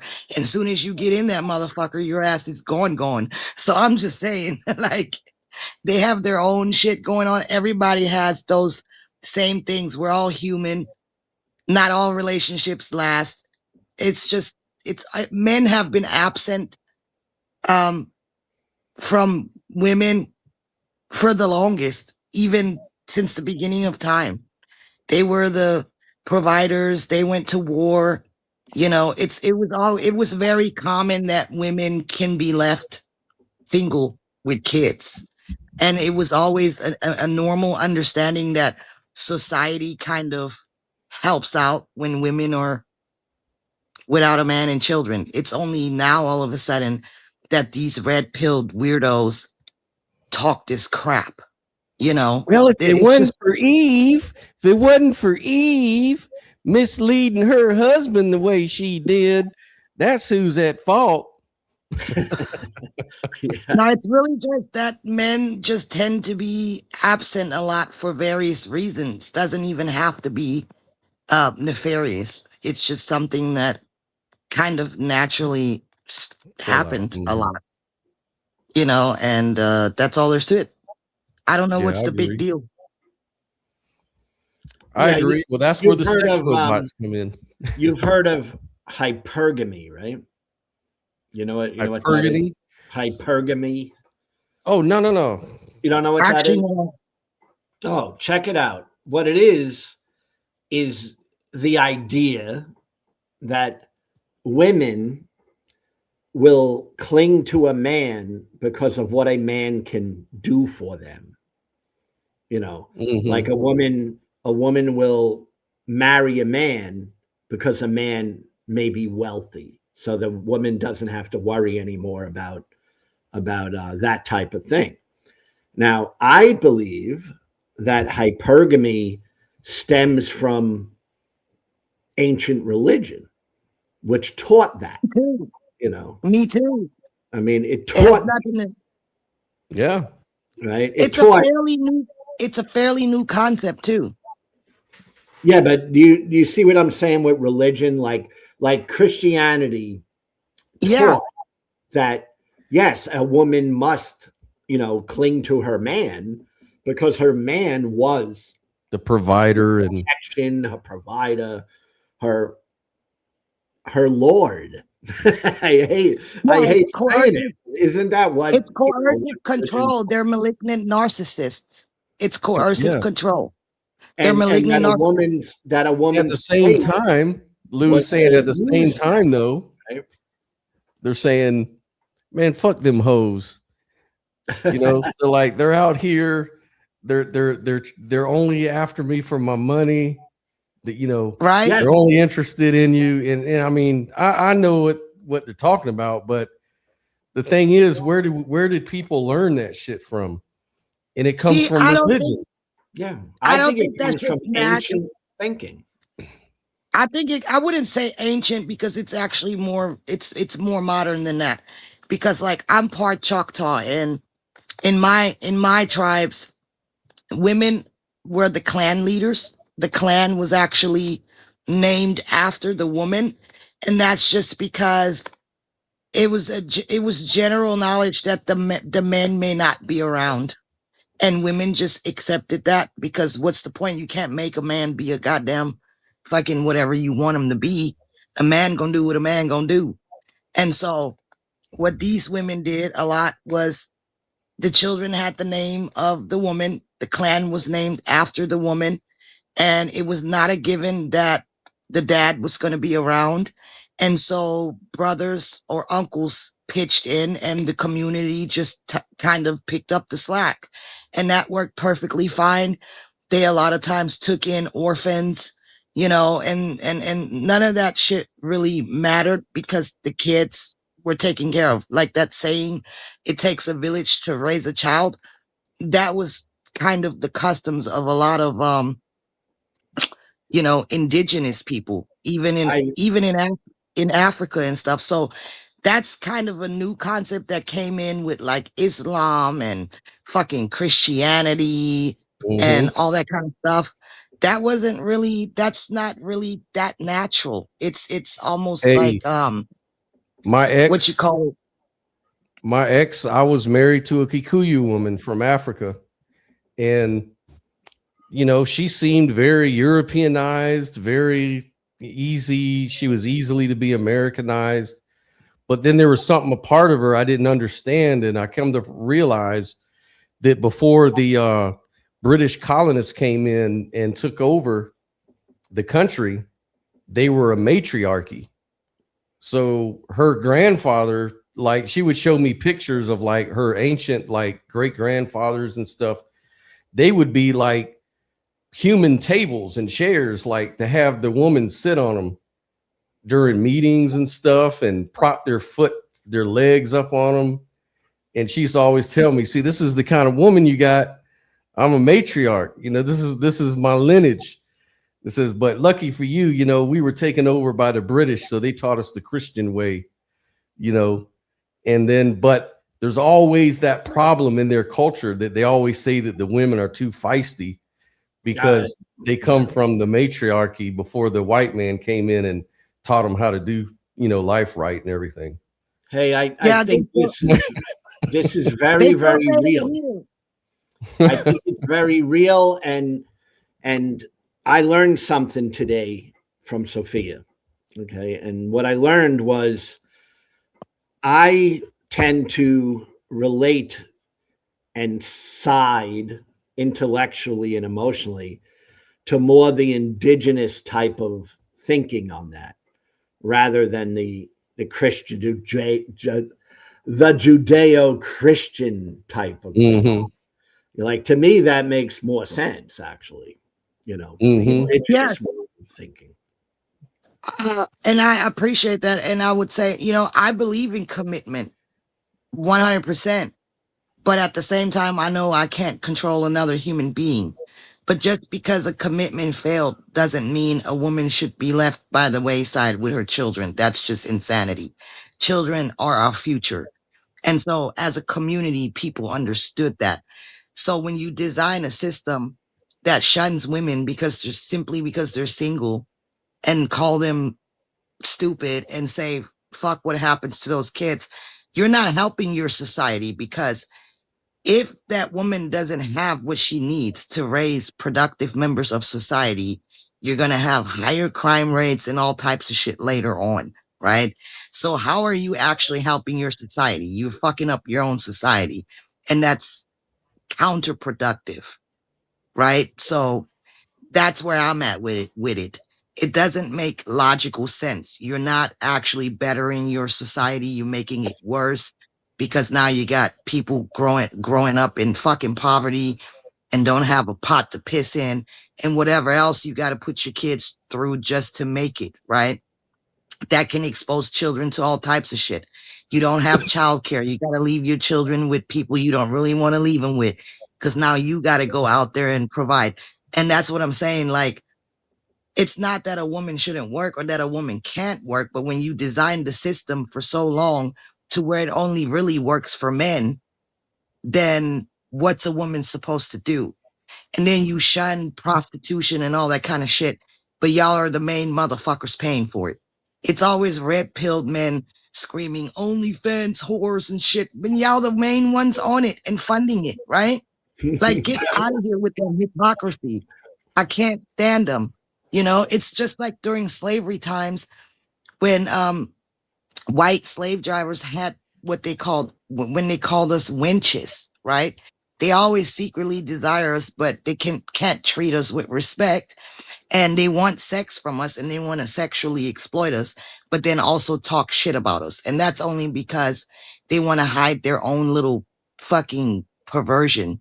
And they just really want it all. You know what I'm saying? They want it all. They don't want to have any kind of discipline. They don't want to have structure. They just want to have power. That's all. It's all about power. And so I don't believe in those type of dynamics. I think it's ridiculous. And at the end of the day, we're all human. And it doesn't matter if you're a male or a fucking female or whatever else you want to be. Or an AI. Get out of here. I think very much along those lines, by the way. That's just how I think now. But a long time ago, I was sucked into the power dynamic of traditional Judeo-Christian type thinking, which I'm far removed from that now. And but that's what you thought was normal. I mean, that's what most of us are born into, so we think it's normal. Well, my grandma used to judge the young girls all the time. I remember when I was a kid, she said, "Look at that girl walking around with them long pants on. Ain't no self-respecting Christian woman gonna walk around with pants on." I'm sorry, I gotta butt in. I got 10 minutes to get my kid, so I gotta log off. I'm so sorry, I lost track of time. I enjoyed myself. Hey, Brooklyn Lou, thanks for coming. Always love to have you on. But I gotta roll. Bye. All right, bye. See ya.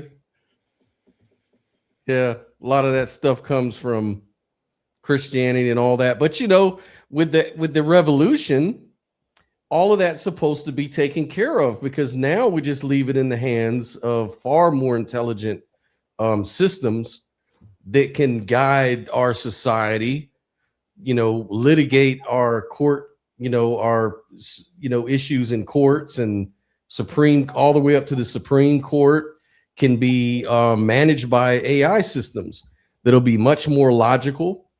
And beyond that, though, the doomsday sayers say that as these neural networks learn to optimize more and more, we become more and more irrelevant. And we're not even going to be able to relate to the information that the AIs are.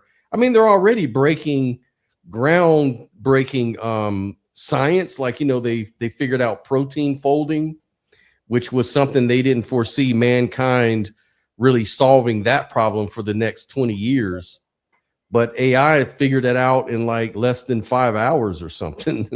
So it's going to learn all kinds of things and make humans really irrelevant. And so is that possible? Or could this all be hype? Or I guess we'll just have to see and find out, really. I don't know.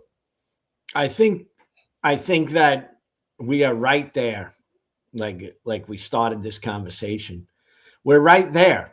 Now in our time frame that we're living, where we're seeing a complete changing of the way AI has come on the scene and is reshaping the whole dynamic. And I think that's true, and from a skeptical perspective, I'm not against AI, but I think you got to be on guard, because AI can be used for nefarious reasons. So be careful out there. And I think it's more important now to be skeptical than ever before. All right. I think it's very important to question things, even if it comes from AI. Because AI is not government. in the government using AI. For example, here's something you may have paid attention to, you may have not, but it's been the top viral headline news for the week is Trump is now supposedly disclosing aliens. Yes. Aliens are real. Have you seen I read that? about that, yes. Yeah, and Barack Obama said aliens are real. I just don't know where they are. And then Trump says, well, he had no business. That's classified information. And the reporter was like, well, if it's classified, are you saying that it was true? He's like, I don't know, but it's classified and I'll have to unclassify it to get him out of trouble. And then the next morning, he comes out with this thing saying, yeah, I'm using the Department of War investigation to unravel all the UAP alien stuff and unclassify it. So, and then I'm sure you're going to start seeing videos of, UAPs and aliens. How much of this stuff is just the Trump administration running a psyop on us to get our attention off some other bullshit he's involved in, like the Epstein files, for example, or some war with Iran or something like that? Is it possible that the government will play this whole as a psyop, or is this really real? There are aliens in the world and they're among us, and the government knows about it all along for the last 70 years. Here's where your skeptical hat comes on. Yes, that's where I get skeptical. Not that the whole UFO alien thing. Obama did not say there are aliens. Right. That's not what he said.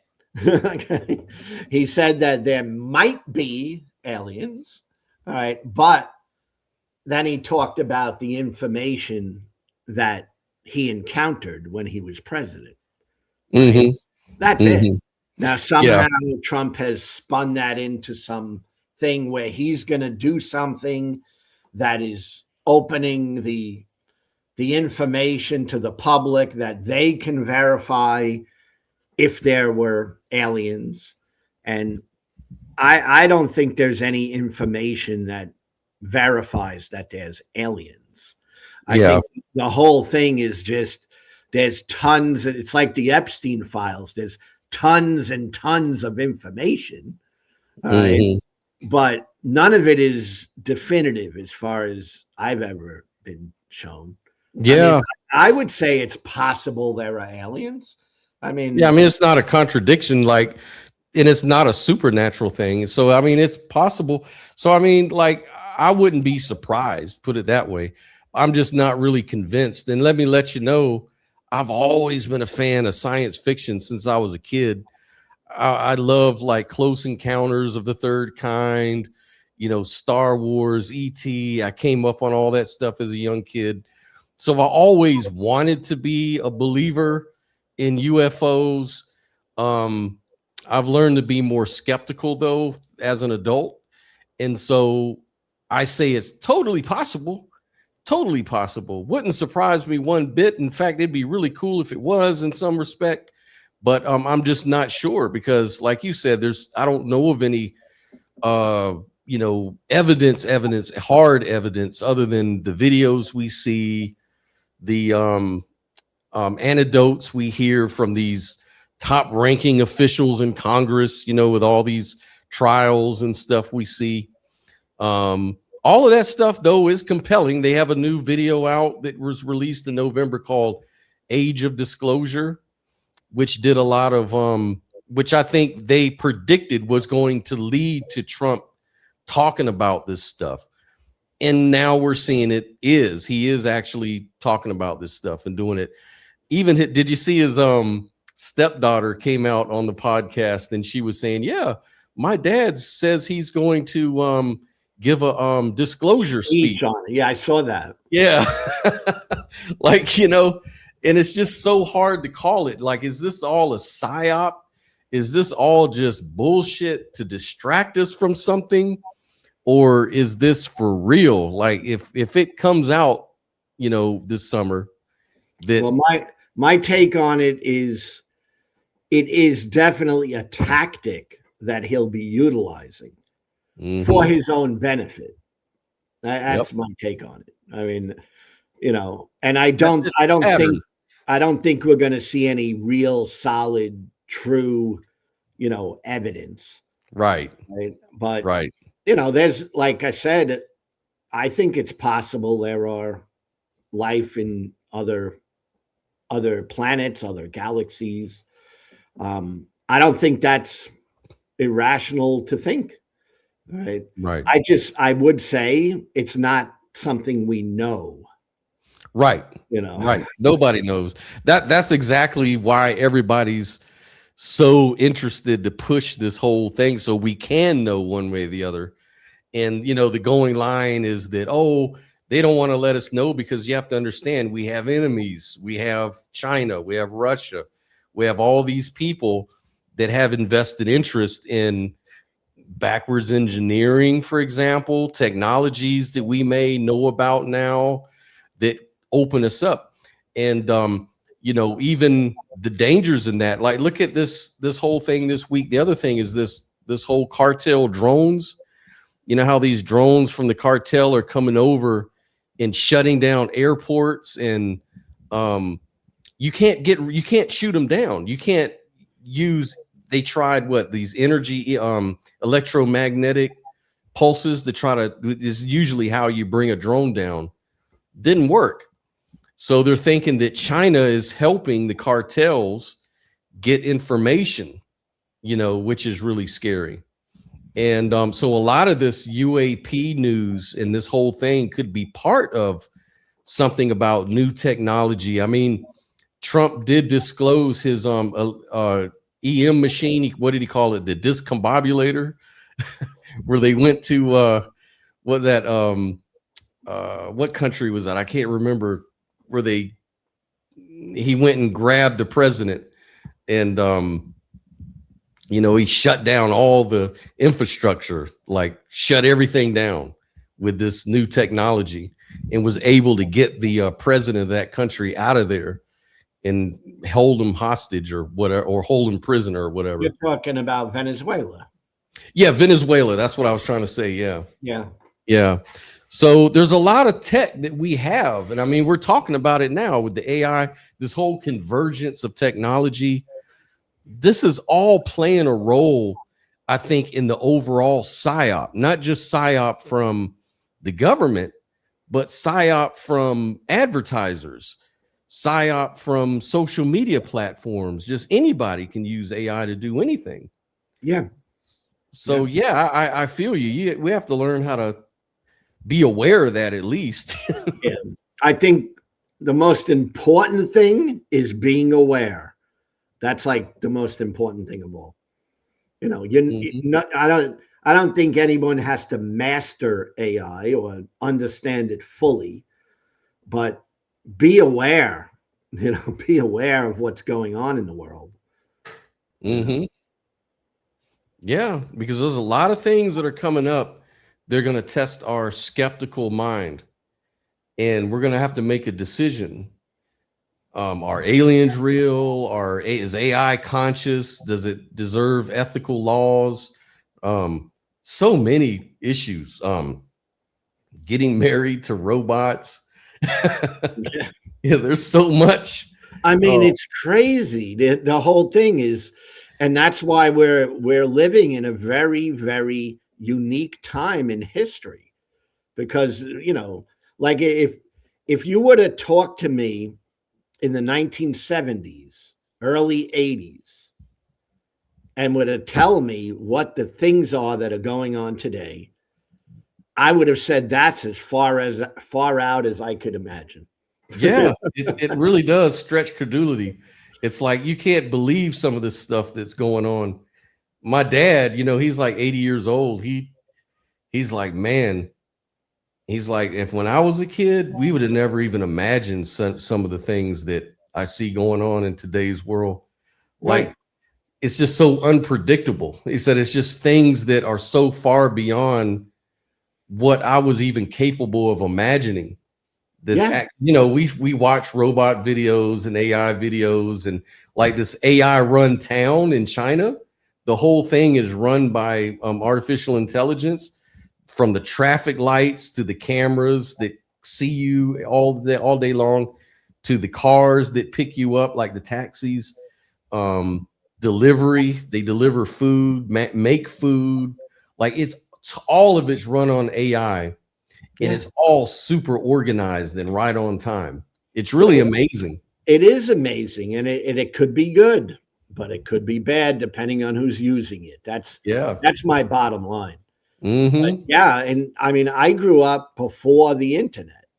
Yeah, me too. I mean, the internet was something I didn't know of when I was young because it didn't exist yet. Right. Most people today, younger people, they grew up with the internet. Yeah. So the AI thing is new. I'm kind of glad that I'm becoming more educated on it now, because I think a lot of old people are just left behind because a lot of old people are not even thinking about it or even know what it is. Right. So I'm kind of happy, at least I'm not that naive to not know what it is and how it's being utilized. Right. One last thing I'm going to ask you, Scott. AI establishing or coming up with a religion, I think that's very possible. Yes. Like AI either becoming a religion or establishing a new religion that can be very logical based or logic based and make sense to a lot of people, even though it's just brand new and manufactured. Have you ever heard of the Church of Molt? No. Okay, that's a new religion that AI has created. Oh, it's already been done then. Yeah, it's called the Church of Molt. And yeah, it's got, so many followers, and it's growing and growing and growing. Totally created by AI. That's really interesting to me, because I would think that an AI program, an AI, like we're on ChatGPT, Gemini, that they would be able, that machine would be able to create a more logical, better religion than, let's say, Judeo-Christian religion, or any of them, or Muslim, or, they could create a religion that would be harder to debunk. Well, Exit Music says something here. LLMs aren't really artificial intelligent, not intelligent at all. Just summarizes human created content found online and can access subscription-based scholarly journals, so can't access the best information. I saw a show on this, and that used to be a common trope, that AI isn't really artificial intelligent, and that it only accesses what humans program it or what they can find on the web.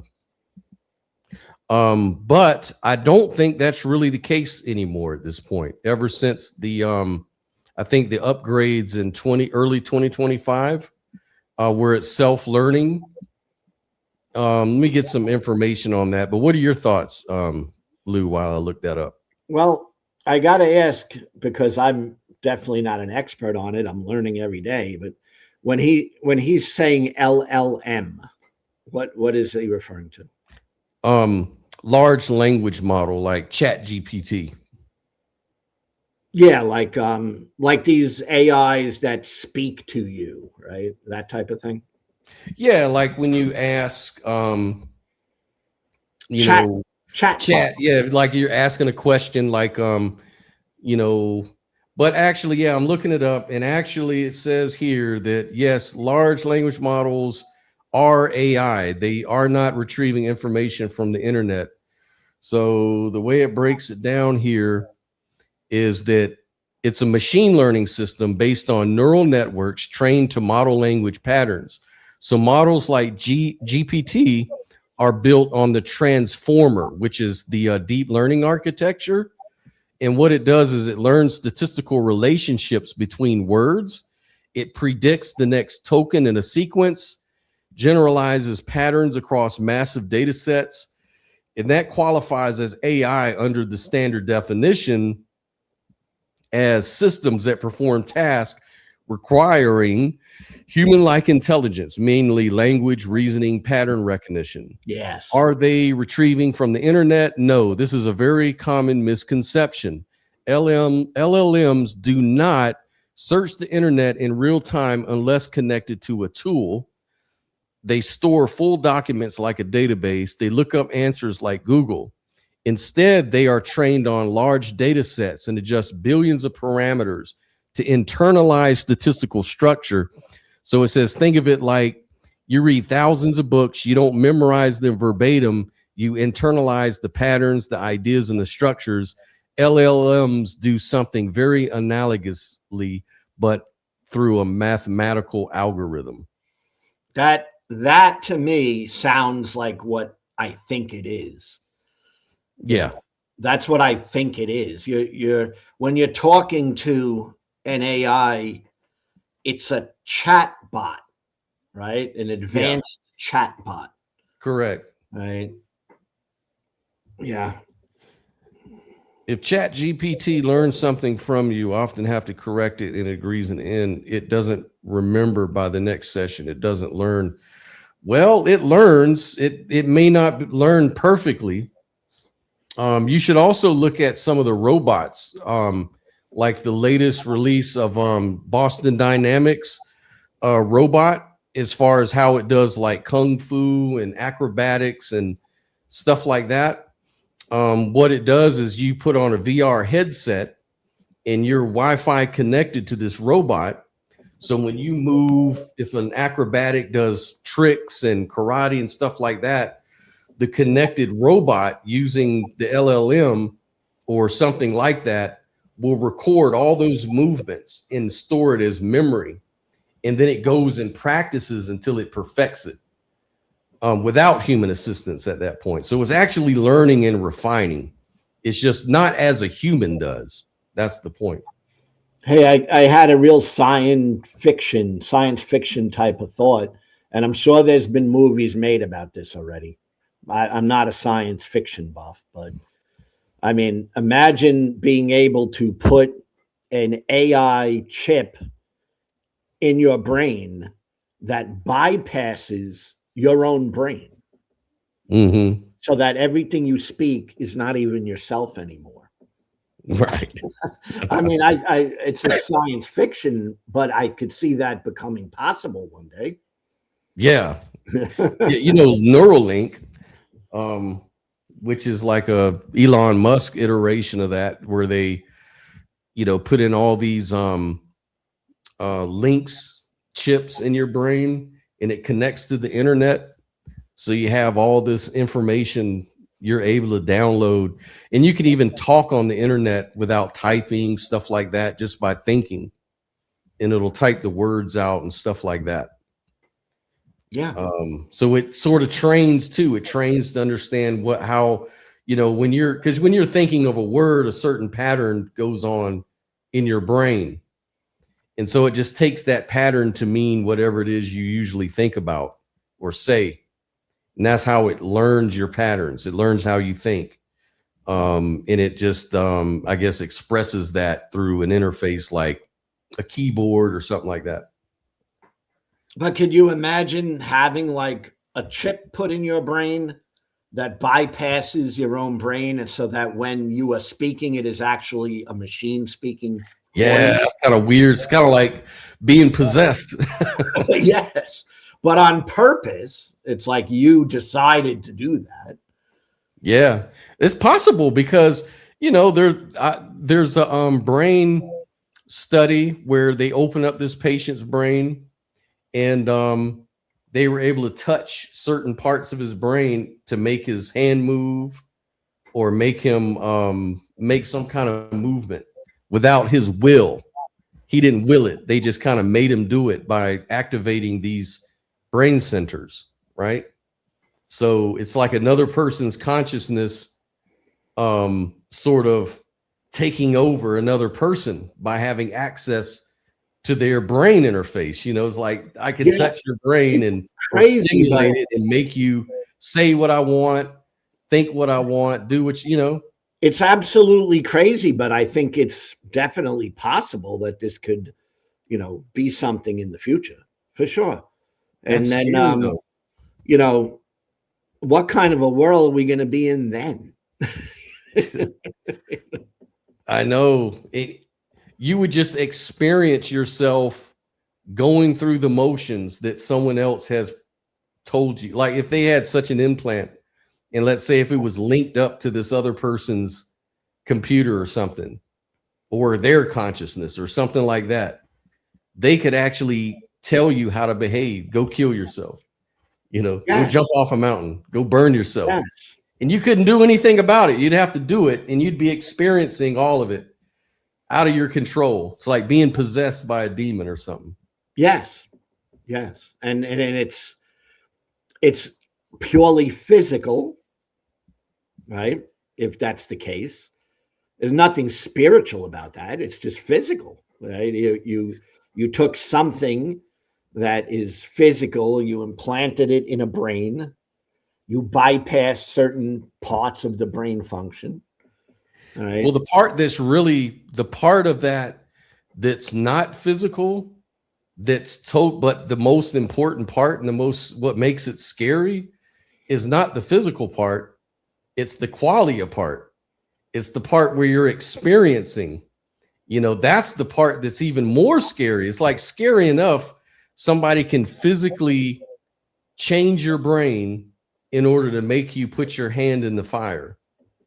But what makes that even worse is that you're experiencing burning your hand in the fire without your control. So you've got a few experiences going on in your head at the same time. Wait a minute, I'm out of control. I have no control of what I'm doing. So that's a terrifying experience. And then the pain of putting your hand in the fire is the other experience. Now that has nothing to do with the physical part necessarily. That's mainly just you along for the ride. You know, that's your qualia. And that's the part that's really the most horrifying part about it. You know, unless, you know, you could make somebody unconscious where they couldn't, you know, like put them under anesthesia, you know, where you wouldn't remember your experience or whatever. But still, for all intents and purposes, you could torture somebody very easily. How about some sort of a switch that can turn on the AI chip that's doing the talking for you, and then switching it back to your brain doing the talking for you, like a back and forth that you might be able someday to click on the AI in your brain. Mm-hmm. and the voice, because AI can speak, it you know, there's voice to it. Well, that opens up a very interesting question about identity, Lou, because if you think about it, you know, like split brain patients, you know, you have these examples of when you split someone's corpus callosum, it's almost like they have two streams of consciousness going on at the same time, because now they're not integrated. They're physically disconnected. And so now the consciousness is operating in two sides of the brain, independent of one another. It's only when you put the brain together, it sort of integrates the experience and your personality. That's why people say it's like, oh, I've got my mean side, I've got my nice side, I've got my, you know, all of these sort of alters are functioning in one being. This would just be an addition, you know, like adding this chip so it can connect to something else. That's just another alter that you're introducing into the system.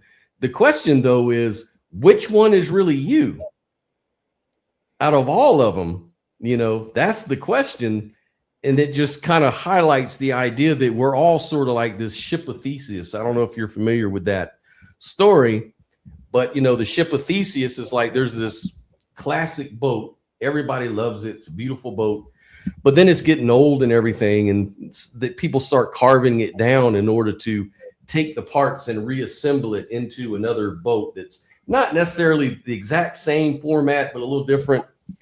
Is it still the same ship of Theseus after you've taken all the parts of it and put it in there? Like, what makes it the ship of Theseus?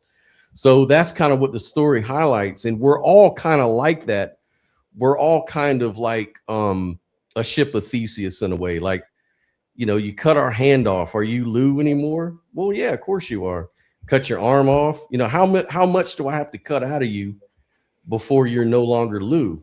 I have an answer for that. For me, I think that when you cut your head off, you're dead. You know, my answer is that there's never really a you to begin with, depending on your perspective. So I kind of look at it from they call it mereological nihilism.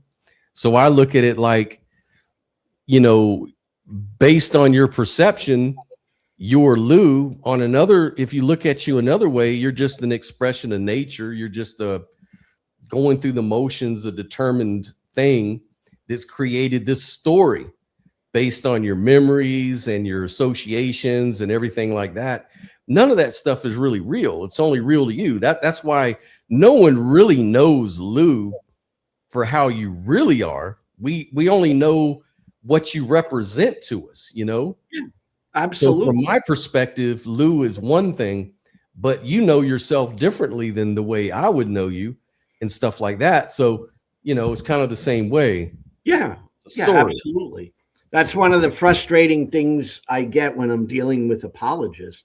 Yeah. It's like a lot of times apologists seem to think they know you better than you know yourself.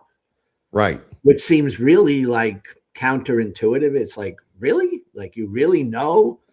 Like, this was my intention when you don't know? You know? That's why the question's out there. Like, do people even know themselves? You know, that's a question people ask all the time, especially in the areas of psychology and neuroscience. It's like, do people actually know themselves, or do they just identify with the words that come out of their mouth?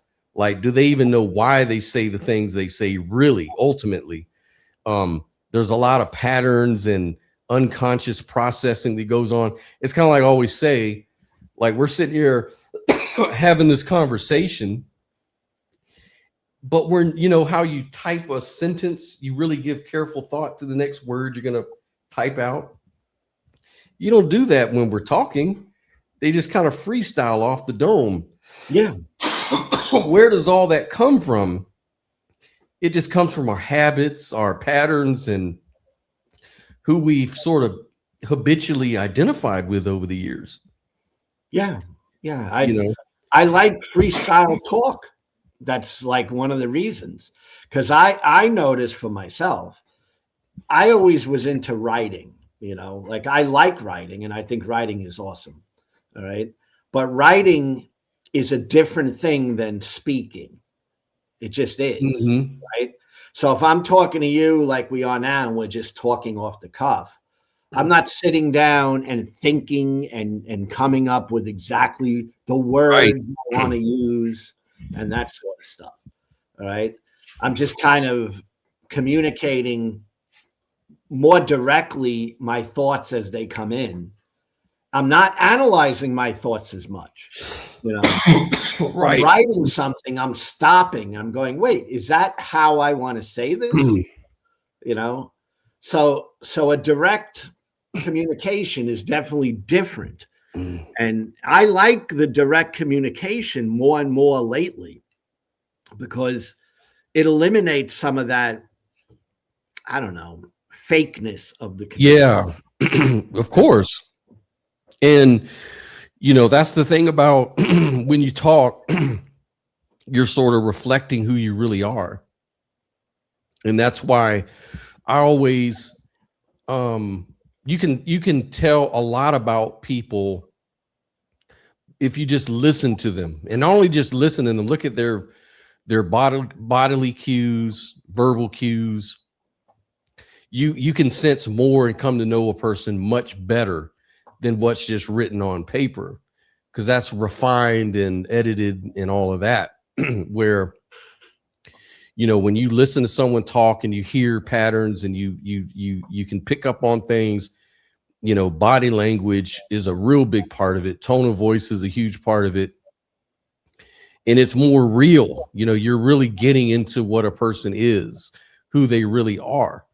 Now, that's not to say that what you see is necessarily who they are.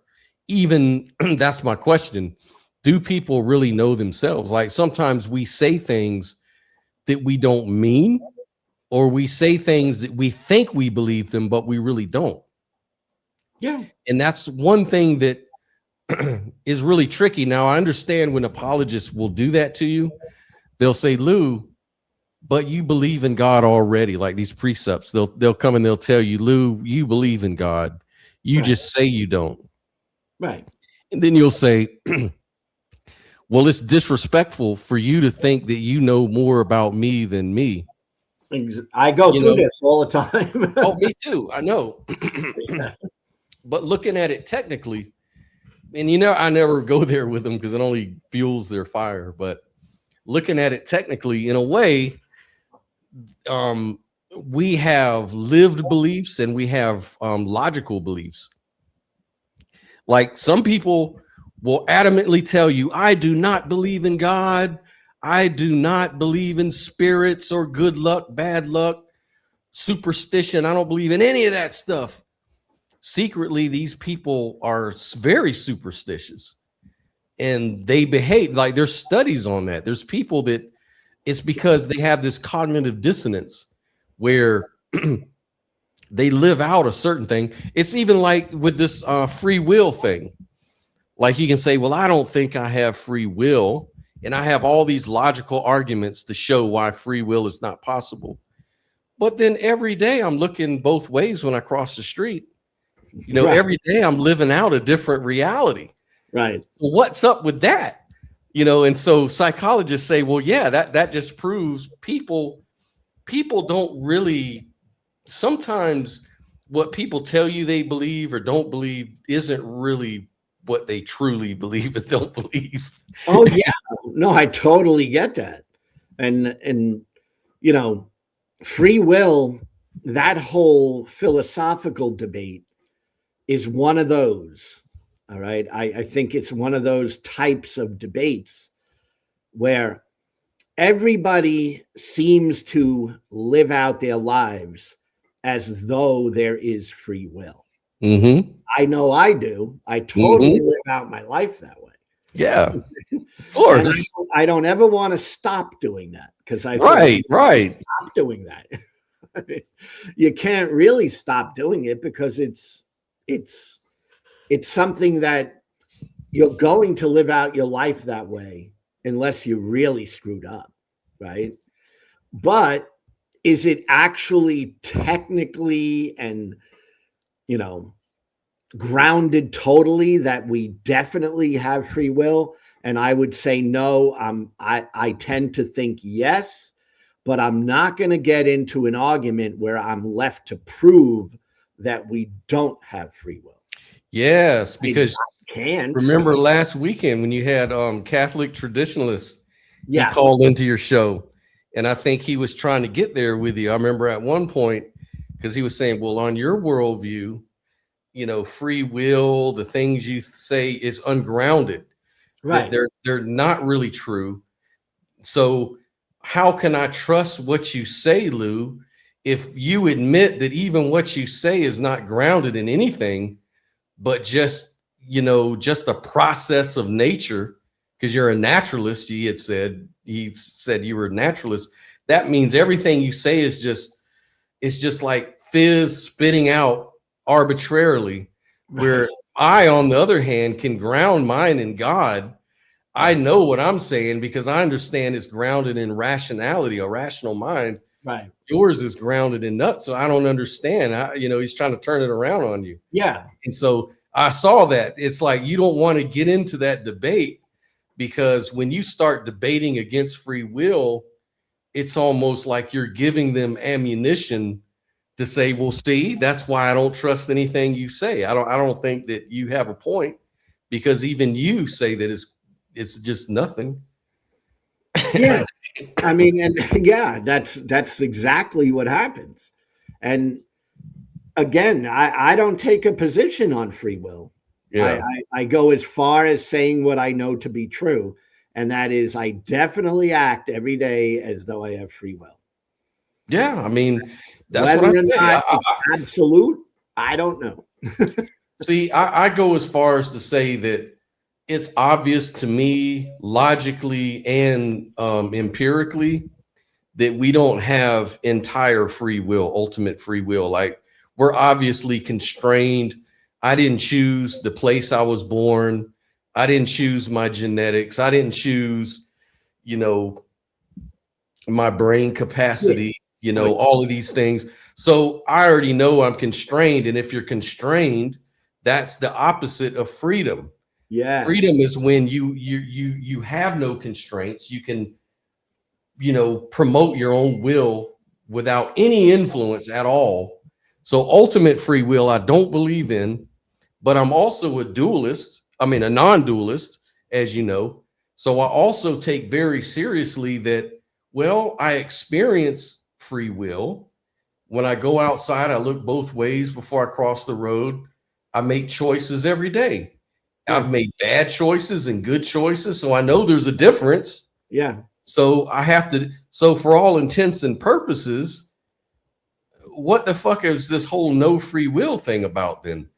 But on the other hand, we can't deny logic. We can't deny, basic evidence, right? Yes.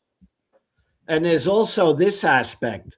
When I was a Christian, I would face the same sort of questions about free will. And in Christianity, there's Christians that do not really believe in free will, like a Calvinist. Yeah, Calvinist. A hard Calvinist. They really don't believe in free will in the way that other Christians do. So you got the Arminian and the Calvinist, right? They believe in a different sort of thing. All right. The Arminian is all the way in on free will. Mm-hmm. The Calvinist is not in on free will, right? Right. Well, even within Christianity, you have both free will Christians and non-free will Christians. Mm-hmm. And I used to take, which was what I'm doing now as an atheist, I used to do the middle. Saying I'm not sure. Yeah. Mm-hmm. I mean, and that's what I'm doing. I'm doing the same thing with that particular issue as I did when I was a Christian. Right. Me too. Me too. Yeah. I just call it non-dichotomous. Like for me, I just say it's in the middle. It's like in some ways, yeah, and in some ways, no. But at the end of the day, it really wouldn't matter. If you think about it, it really doesn't matter too much. Except maybe if you just like to mentally masturbate on these things and debate with people, then fine. But that's all it really is for me. It's just a bunch of mental masturbation. But that's why I say all the time, I live as though I have free will. Right. You have to. I have no problem saying that because it's my reality. I live as though I have free will. Mm-hmm. The philosophical question, I tend to think I have free will. I'm not completely sold on either side, of the philosophical issue. So that's where I stand. Now, a lot of Christians, apologetic types, they don't like those types of answers. All right, no. Because they can't pigeonhole you into one box. Right. Because their whole apologetic is always about putting you in a certain box that they can go to some authority who tells them how to handle that objection that's in that box. Mm-hmm. And it's crazy. So, I mean, it's it's what they try to do is they try to frame your argument so that it makes it easy to burn. So it's like they put it let me build this box made out of straw and put you in it. That way it's easy to set it on fire and you're done. Yeah. You know, Yeah. instead And of then have actually taking the position as it really is. Yeah. And having the gotcha moment, you know? Yes, it's a big gotcha moment. You know, Catholic traditionalists, he what he did to you was a typical drive-by. You know, he just wanted to drive by, throw some rocks in your shoes, and then take off before it gets too crazy. Yeah. You know, because the other guy was coming back as a theist. That was a kind of cool conversation, I think. Yeah, it was. I loved it. Because he popped in heavy with his presuppositionalism. And he had me and skeptic philosophy giving him more atheistic view. Mm-hmm. And then he had dark light, which is completely different theology altogether. Yep. That's when he ran out, I noticed, because it's like, as soon as he started, like, yeah, but why does it mean this theism and not that theism? Like, I believe this, that, and the other thing, so it doesn't apply to me. So how does that work? And then he was like ready to get out. Yeah. You know, that's the weakness of their argument. You know, he wasn't going to win against two completely different gods or whatever. Of God, you know. Yeah, exactly. That's the weakness with the precept, is that I think it's very dishonest. It's like, it's just a way to, you know, assume that I'm right and you're wrong and put you on the defensive. How do you prove, what's your basis for saying that I'm wrong if it's not God? Because without God, you're, you know, even if you say, well, I don't know, I'm just an agnostic, they'll say, well, you're operating from a no God position, because if an agnostic is you're not sure. So you're not operating from a God position. You're operating from your position, which is grounded on what? Not God. So you've already lost. Yeah. And you know how I personally detect dishonesty or intellectual dishonesty, right? I detect that when I go round and round with, you know, a Judeo-Christian adherent, you know, someone who is from that position, and we go round and round about what we know, what we don't know, etc., and they still stay with that they know, then I know they're not acting honestly, because it's impossible for them to actually know these things. Yeah. You know, the only thing that I will totally back off when someone says, well, I don't really know, but it's what I believe. Right. That's fine. honest. I'm like, okay, we're good. Yeah. Right. I mean, that's perfectly fine. You know, you can believe whatever you want. I think they don't want to do that because they're scared it'll piss their God off or something, because they think, oh, because I remember saying that to one person, saying, why can't you just say, I don't know for sure, but this is what I believe and I'm thoroughly convinced for my own reasons, and let's leave it at that. And he's like, yeah, but the Bible doesn't say in the beginning, if God, it says in the beginning, God. So there isn't a question of if God or could God exist. We know God exists because it says so. It doesn't, the Bible doesn't try to prove God. It just assumes there's a God from the very beginning. The Bible is presuppositionless. It's presup, right? That's right. Absolutely. It's totally presup. And it's like amazing. I think that they, in my take on it, and it's because I used to be evangelical and it's what I did. So maybe I'm projecting what I did on them, but it just makes sense to me, is that they will feel like they're disavowing God if they were just to say, well, I believe in it, but I'm not really sure.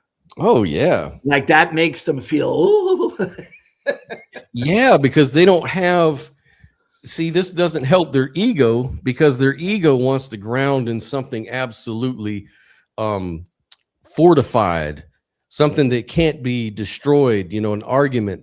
So they're like, you know, it's just the same thing with morality. They'll say, oh, your morality is subjective. That's nothing. Yeah. My morality comes from God. Like Right. it's really grounded and fortified. Like that's why they do that. It's, oh, I don't believe in God.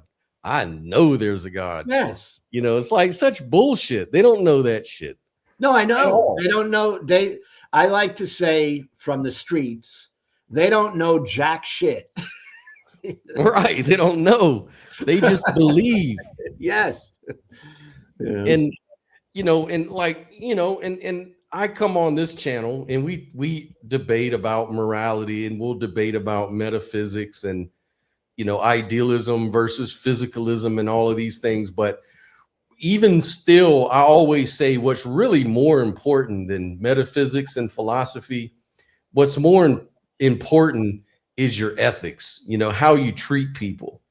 Because you can be a dualist, a non-dualist, a religious person, an atheist. You can be any number of those identities and still be a good person. You know, you can still do good things. It doesn't matter what your beliefs are. You know, people are either good or bad based on, you know, their ethics. Absolutely. That's really what matters at the end of the day. How you behave. That's Yeah. So I don't take these kind of arguments too serious, but you'll notice with the religious types, they're very serious about these sort of ideas. Like, oh, you can't disagree. You can't have even a slight deviation, forgetting that there's like 6,000 different religions doing the same thing, deviating from each other. It's like they all believe in the same God.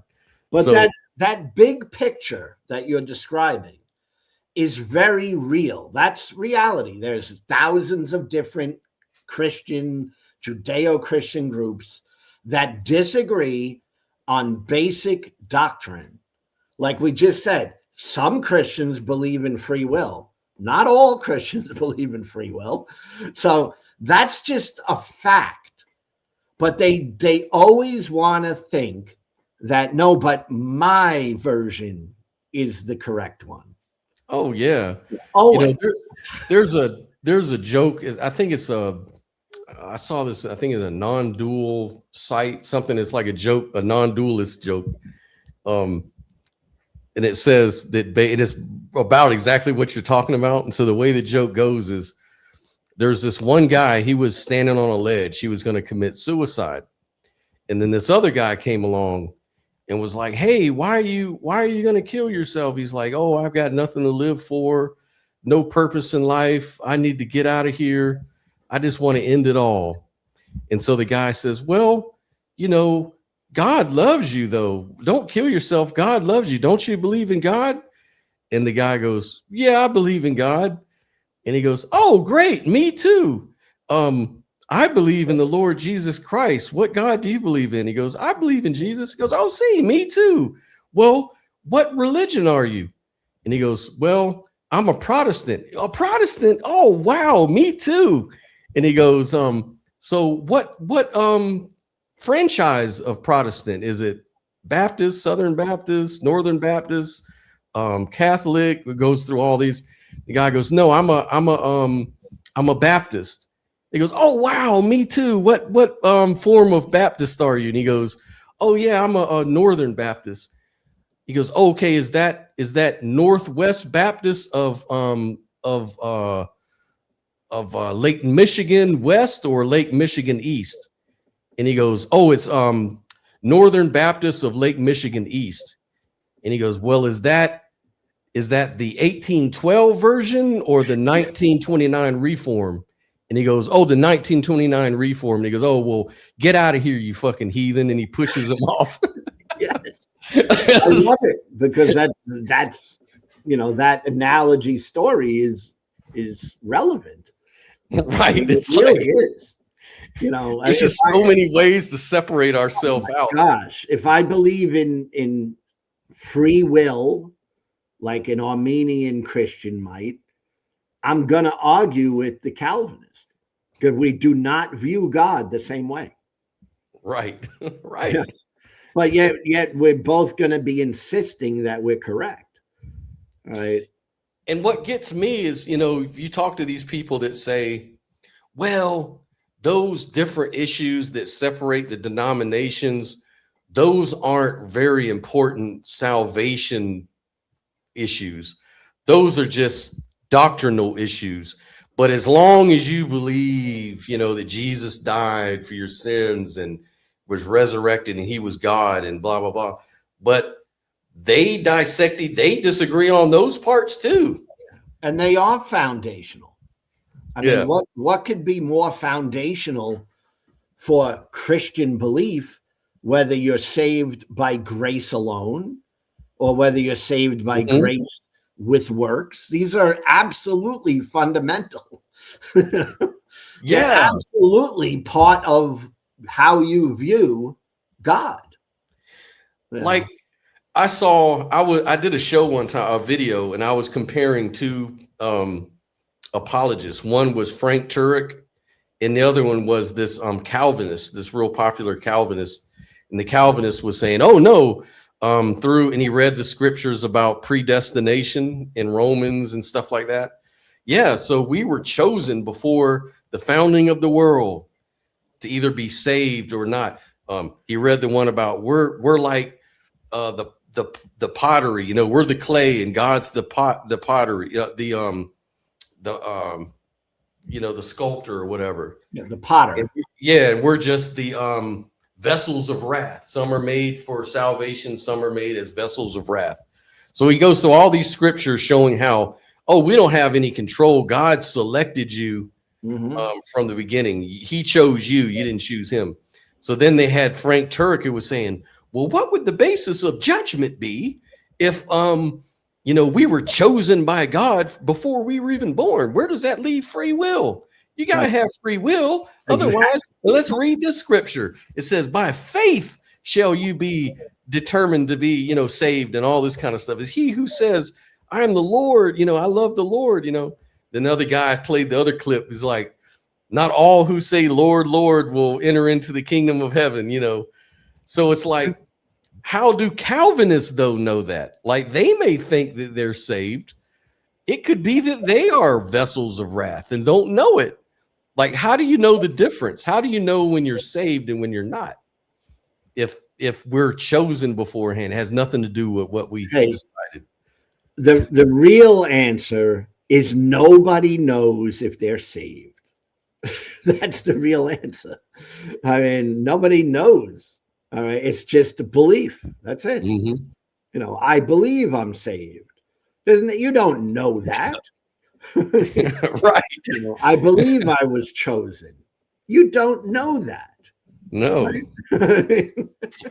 I know. And, the way I look at the Calvinists, at least I think the Calvinists, at least they're really trying to make the dumb shit make sense. Like, they're trying to at least be consistent. It's like they're trying to really, but by doing so, if you take them on board, it's kind of self-refuting in a way, because they don't know what they're talking about either. Like, they would inherit the same problem that the Christians say atheists do. When atheists might say they have no free will, or they're a product of nature or a process of evolution, they'll say, oh, then that means everything could just be like, a process, a blind process of nature. You're grounded in a blind process of nature. So how do you make truth claims? It's like you might as well have two Coke cans, open them up and see which one is fizzing truth and which one isn't, because it's just a chemical process, right? So, you're self-refuting. Well, that's kind of the same way with the Calvinists in a way, because they're saying they don't have free will, that God just told them. Well, how do they know God isn't evil? How do they know God isn't an immoral creature? Yeah. It's, man, you know what I think about all that. Yeah, of course. And it all runs into circular. Yeah. Ultimately, all those types of arguments end up being, I believe it, therefore it's true. I mean, isn't that the foundation of what they're actually saying? You know? Right. Exactly. And to be honest, I mean, it could be argued that a lot of what we believe aren't necessarily as rational as we'd like to think we are. Like, I think human beings are prone to cognitive bias. We're prone to type 1 and type 2 errors in our thinking, the Dunning-Kruger effect, selection bias, all of these things. And, I wouldn't say that one group of people are more immune from it than another, from being human than another.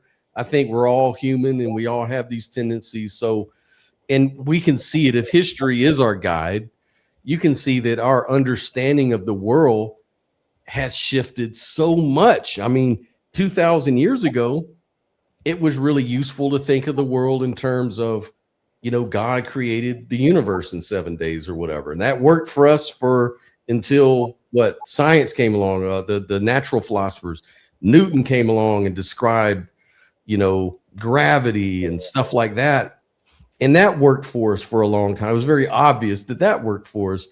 But then Einstein came along, and then, there was no longer this force. Gravity was just the bending of space-time in the presence of matter, heavy objects. Now you've got, loop quantum gravity theories and paradigms we're looking at, because that's no longer good enough.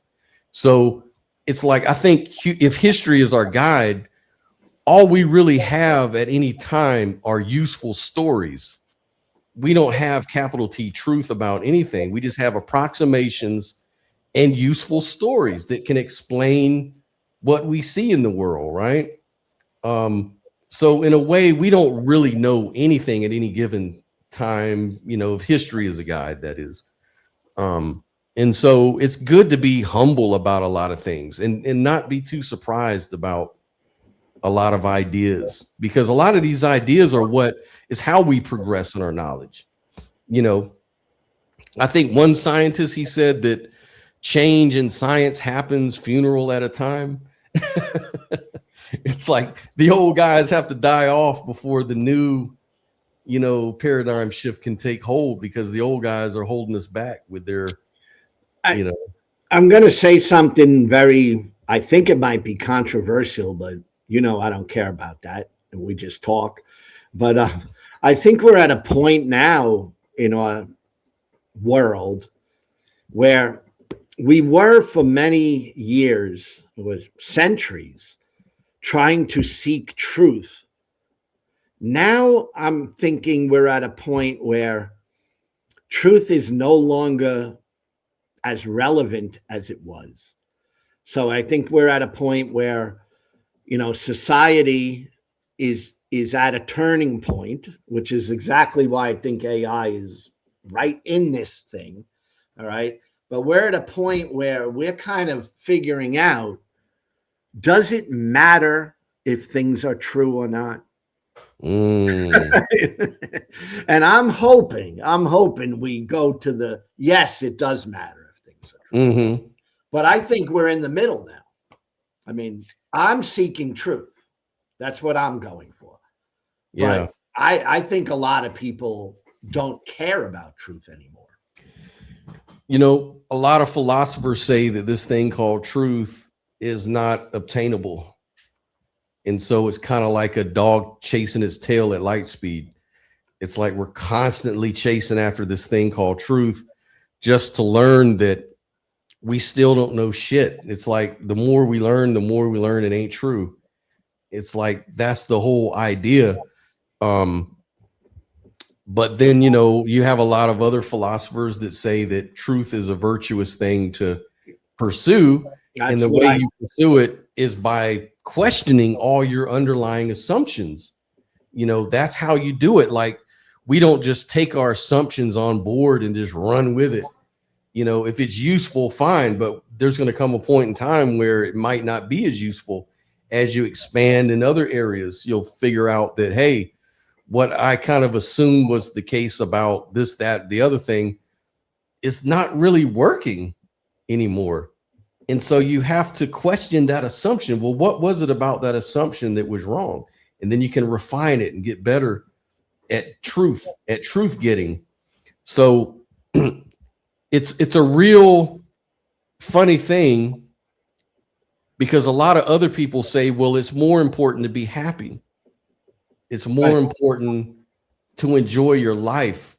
Right. Because if truth is like that, if you are kind of like chasing your tail to some extent, then why would you want to waste your life chasing after things that don't matter? Like, who cares what is the ground of reality or whatever? Like, who gives a shit? I want to know, where can I get my next beer at, or what time is the game playing tonight? Or, it's like, there's got to be, it's like, I think it's just how people are wired up. Like me, I'm someone who, I get off on these kind of conversations. I like talking about truth. Yeah, and trying to question assumptions. I mean, but a lot of people that's why I'm doing YouTube. I enjoy it. I like it. But a lot of people, as we know, they don't even think about these things. Like, it doesn't even, they're not out to pursue truth. They're just out to, let me do my win an job, argument. let me make a paycheck. Let me, Yeah. They're not even pursuing this. That's why I told you in an email when we were just talking about this, the niche that we're in, philosophy, religion, this is not a popular niche. Right. Overall, you gotta love it. Like, it's like most people are not going into that niche. Like, they're not even pursuing that niche. All right. So it's a very difficult niche to grow in an algorithm like YouTube. It's very, very, very hard, because honestly, most people would rather see big boobs. Yeah, of course. Here you and I talking about these deep philosophical issues. Yeah. They're like, have no interest in that at all. Like, well, I had confronted Pine Creek Doug about that. We were talking about UAPs, UFOs and stuff. And anyways, Pine Creek Doug was on last year on a channel I came on, and he was saying, well, people that believe and talk about UFOs and stuff, it's like, for me, I don't care about stuff like that. I just don't care. I guess I just don't see the value in talking about UFOs and aliens, and like, who cares? For it, against it, who gives a shit? It's like such a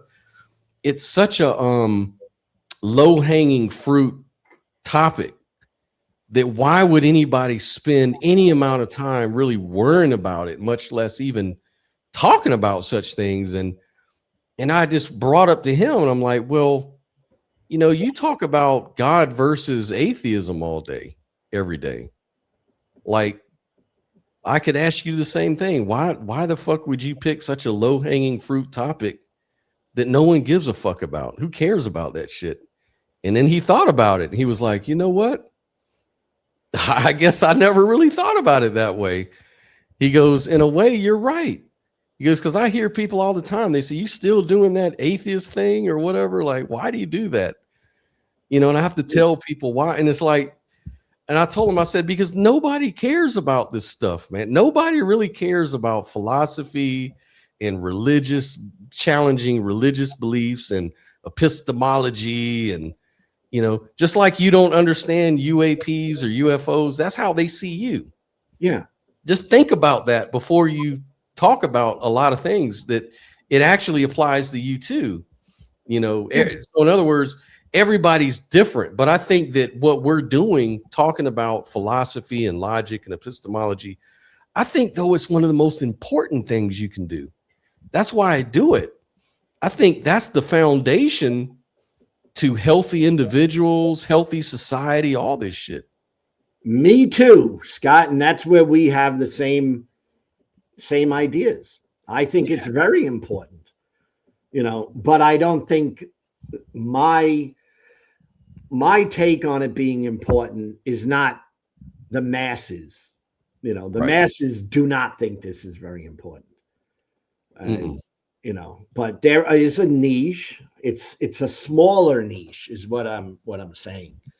And then with AI, with YouTube and all that, YouTube is treating your content as unusual, and they don't know what to do with it, because it's not like there's this massive appeal. You know, it's like a very segmented appeal, and it could struggle for years and years to figure out, oh, you mean there are some people, and I can now bring it to the people who are interested in that, right? And that's where you're going to beat. I mean, I beat my head against the wall every day. I mean, I'm studying, you know, what I could possibly put in a title, what I could possibly put in a. I do too. Yeah, all of that. It doesn't matter, because basically it's just this format is not. Let me put it to you this way. I had a guy on about 4 weeks ago, and I was interviewing him. He did a debate with a atheist. He was a Christian, and he was also, though, a idealist. So he was like a heretical kind of Christian. So he was like, believed a lot of the things I believe, but he spun it into God or something, in the Christian God at that. So anyways, we reviewed his debate and we talked and stuff like that. And he was telling me that, you know, we don't get a lot of views on this stuff. He had like a couple hundred, you know, audience. And then he suggested, yeah, let's do a reaction video to this Buddhist who was debating with this non-dualist guy. And I was like, yeah, I've seen that debate. We ought to do that. I never heard back from the guy. Emailed him, never heard back from him. He won't reply back. And I went on his channel and noticed now the guy's got like over 20,000 subscribers and stuff. And now all he does is he reacts to music videos. He doesn't talk about religion and philosophy anymore. That's why I was just going to say, if you and I did a channel about sex, drugs, and rock and roll, yeah, I think we could grow. Hell yeah, we could. That's the thing. You've got to have the right niche. And I understood that. I even knew that going into this whole thing. And I told Sophia, I'm like, this is not really, this is something we do. It's going to have to be for fun, because nobody really cares to talk about philosophy of mind and metaphysics and stuff. Nobody cares. It's just for us, you know, atheists versus theists or whatever. Nobody cares. Like, that's just for us. We're going to build our own little community of people who enjoy these kind of conversations, and that'll be something to do, you know. And if it does take off for whatever reason, it may, then fine, great. But, you know, I don't count on that. Yeah, I think you're doing it with the right idea. I mean, and it doesn't mean it can't take off. It's just a matter of this is that deep shit, you know, that I've been learning about the machines and how they operate. It's like the way it will take off is somehow the machine, the algorithm, happens to connect you with the very people who are interested in that. Mm-hmm. Okay? But that is such an uphill battle, because you're battling with a machine. Yeah. Exactly. There are people interested in this stuff. It's just not the masses, you know. It's not like, it's not instantaneous. It's now here's another thing. I did talk to a guy. I had him coach a session. He was his name is Michael Wagner, and Michael Wagner, he was like a big sports host on CNN or a bunch of different sports channels and stuff. And he had a real big career, big lucrative career. Then he started his own radio station back in the 90s. And You know, he was always a radio host, announcer, that kind of guy, right? Really in the industry for years, you know, 30 plus years, older guy. And I met him through a music publisher guy named, his name was Mike too. And Mike, this other guy, he used to be the president of Avon. So he knew all the big people in the industry. And he knew me through the record company. I used to sell records, tracks to this record company in New York. And he knew the president of that record company. And that guy referred Mike to me. And he got me in touch with, and he knew what I was doing with the channel. And he said, you ought to, I put a good word in for you, man. You ought to, he said he'd talk to you and maybe coach you and do it for free, like do a session for free or whatever. And we went through it together, man. I went and did his thing. And the dude was saying, well, in what you're doing, you probably need to be more into the supernatural stuff. You need to get more into, you know, witchcraft, you know, psychics, that whole space. Yeah. You know, and he was saying because because those on average, like he showed me the stats and he had done this homework on my channel. He goes, your channel would be very easy to get into that. And you could probably grow exponentially if you got into that. And I could help you bring some guests on, people I know that are big in that space, and probably blow your channel up like major. Like I could get you to like 1 million subscribers. You know, you just got to, because I could get you with the right personalities, the right people, and you could start talking about psychic phenomenon, you know, stuff, spirituality, stuff like that. But I thought about it and I just didn't want to do that, man. I knew it was the way to success. He was probably right. But I wanted to talk about skepticism and epistemology and, you know, deeper philosophy, you know, rather than a lot of woo-woo just for likes and, you know, tell people what to believe and stuff, you know. Yeah. I mean, I'm staying with what I'm doing. Yeah. Not because it's lucrative. You know, I'm staying with it because it's what I really want to do. That's, you know, and that's important to me at my age. You know, I'm not out to just try to manipulate a system to make money. You know, that's not what I'm trying to do. I'm trying to actually express my own feelings and beliefs and lack of belief to human beings that might be thinking of these things, you know, and I'm not here to convert people to being atheist. I'm just strongly going to convey my feelings, my opinions, my beliefs, and why I have them, and hope that it opens up people's minds to think a little more than maybe they have. And ultimately, that's kind of what I'm trying to do, you know?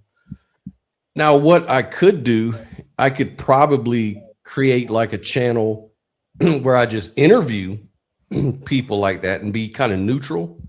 Yeah. And just have these type of people on just the interview. Yeah, like moderating and moderating, discussion. Yeah, and maybe that would work.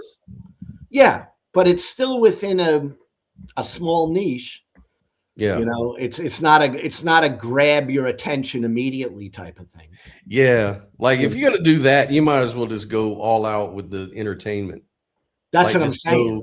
You know, movies, music, whatever, that kind of stuff. I've been, you know, I know you know my little bit of sense of humor.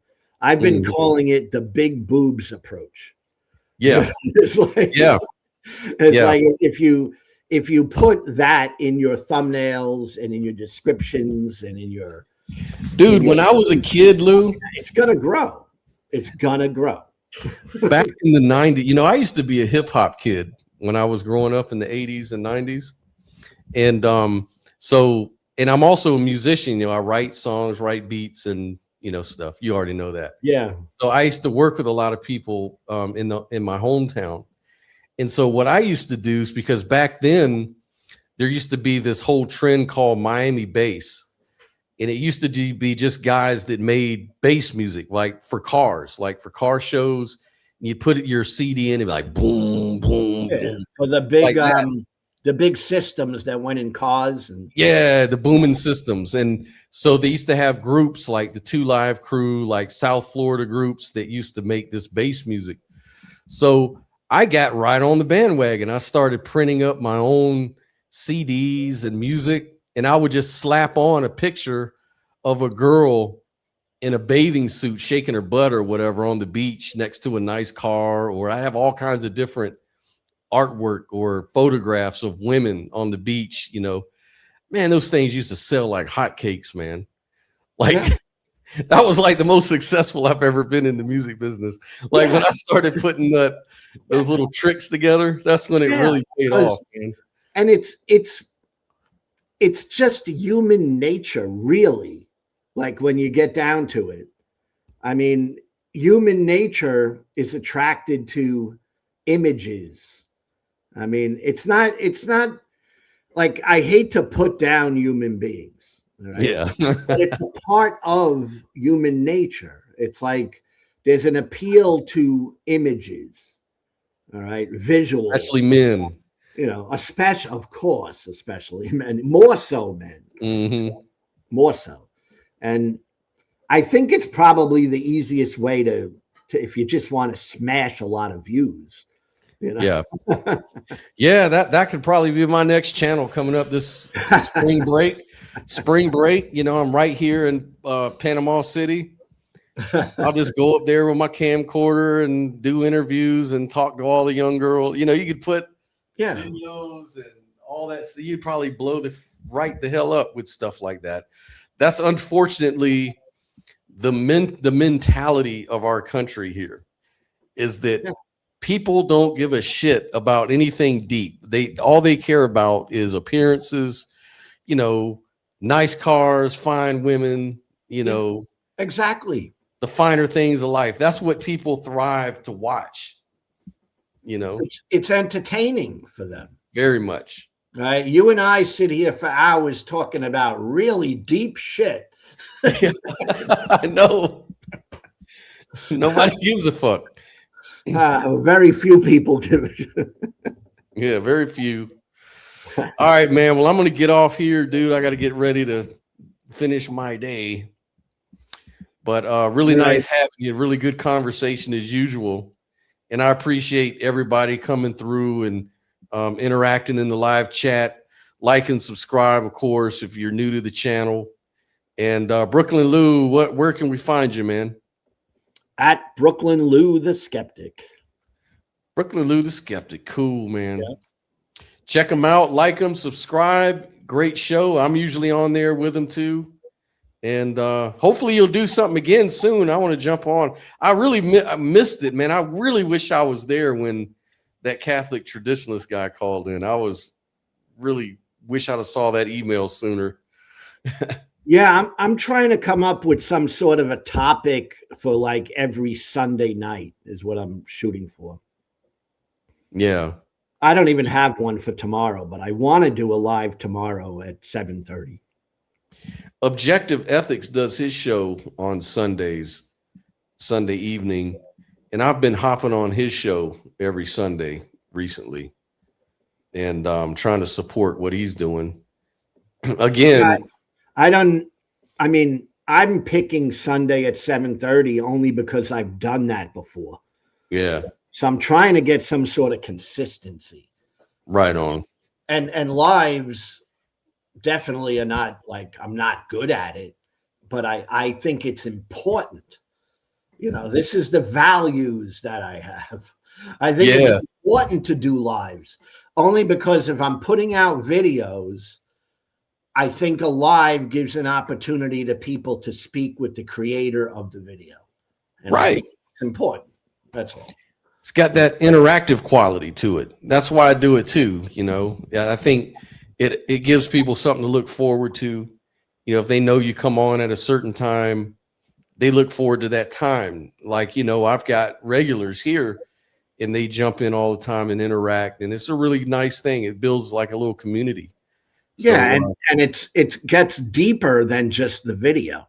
Like if I post a video, it's important to me personally to have people be able to question me on the video. You know? right.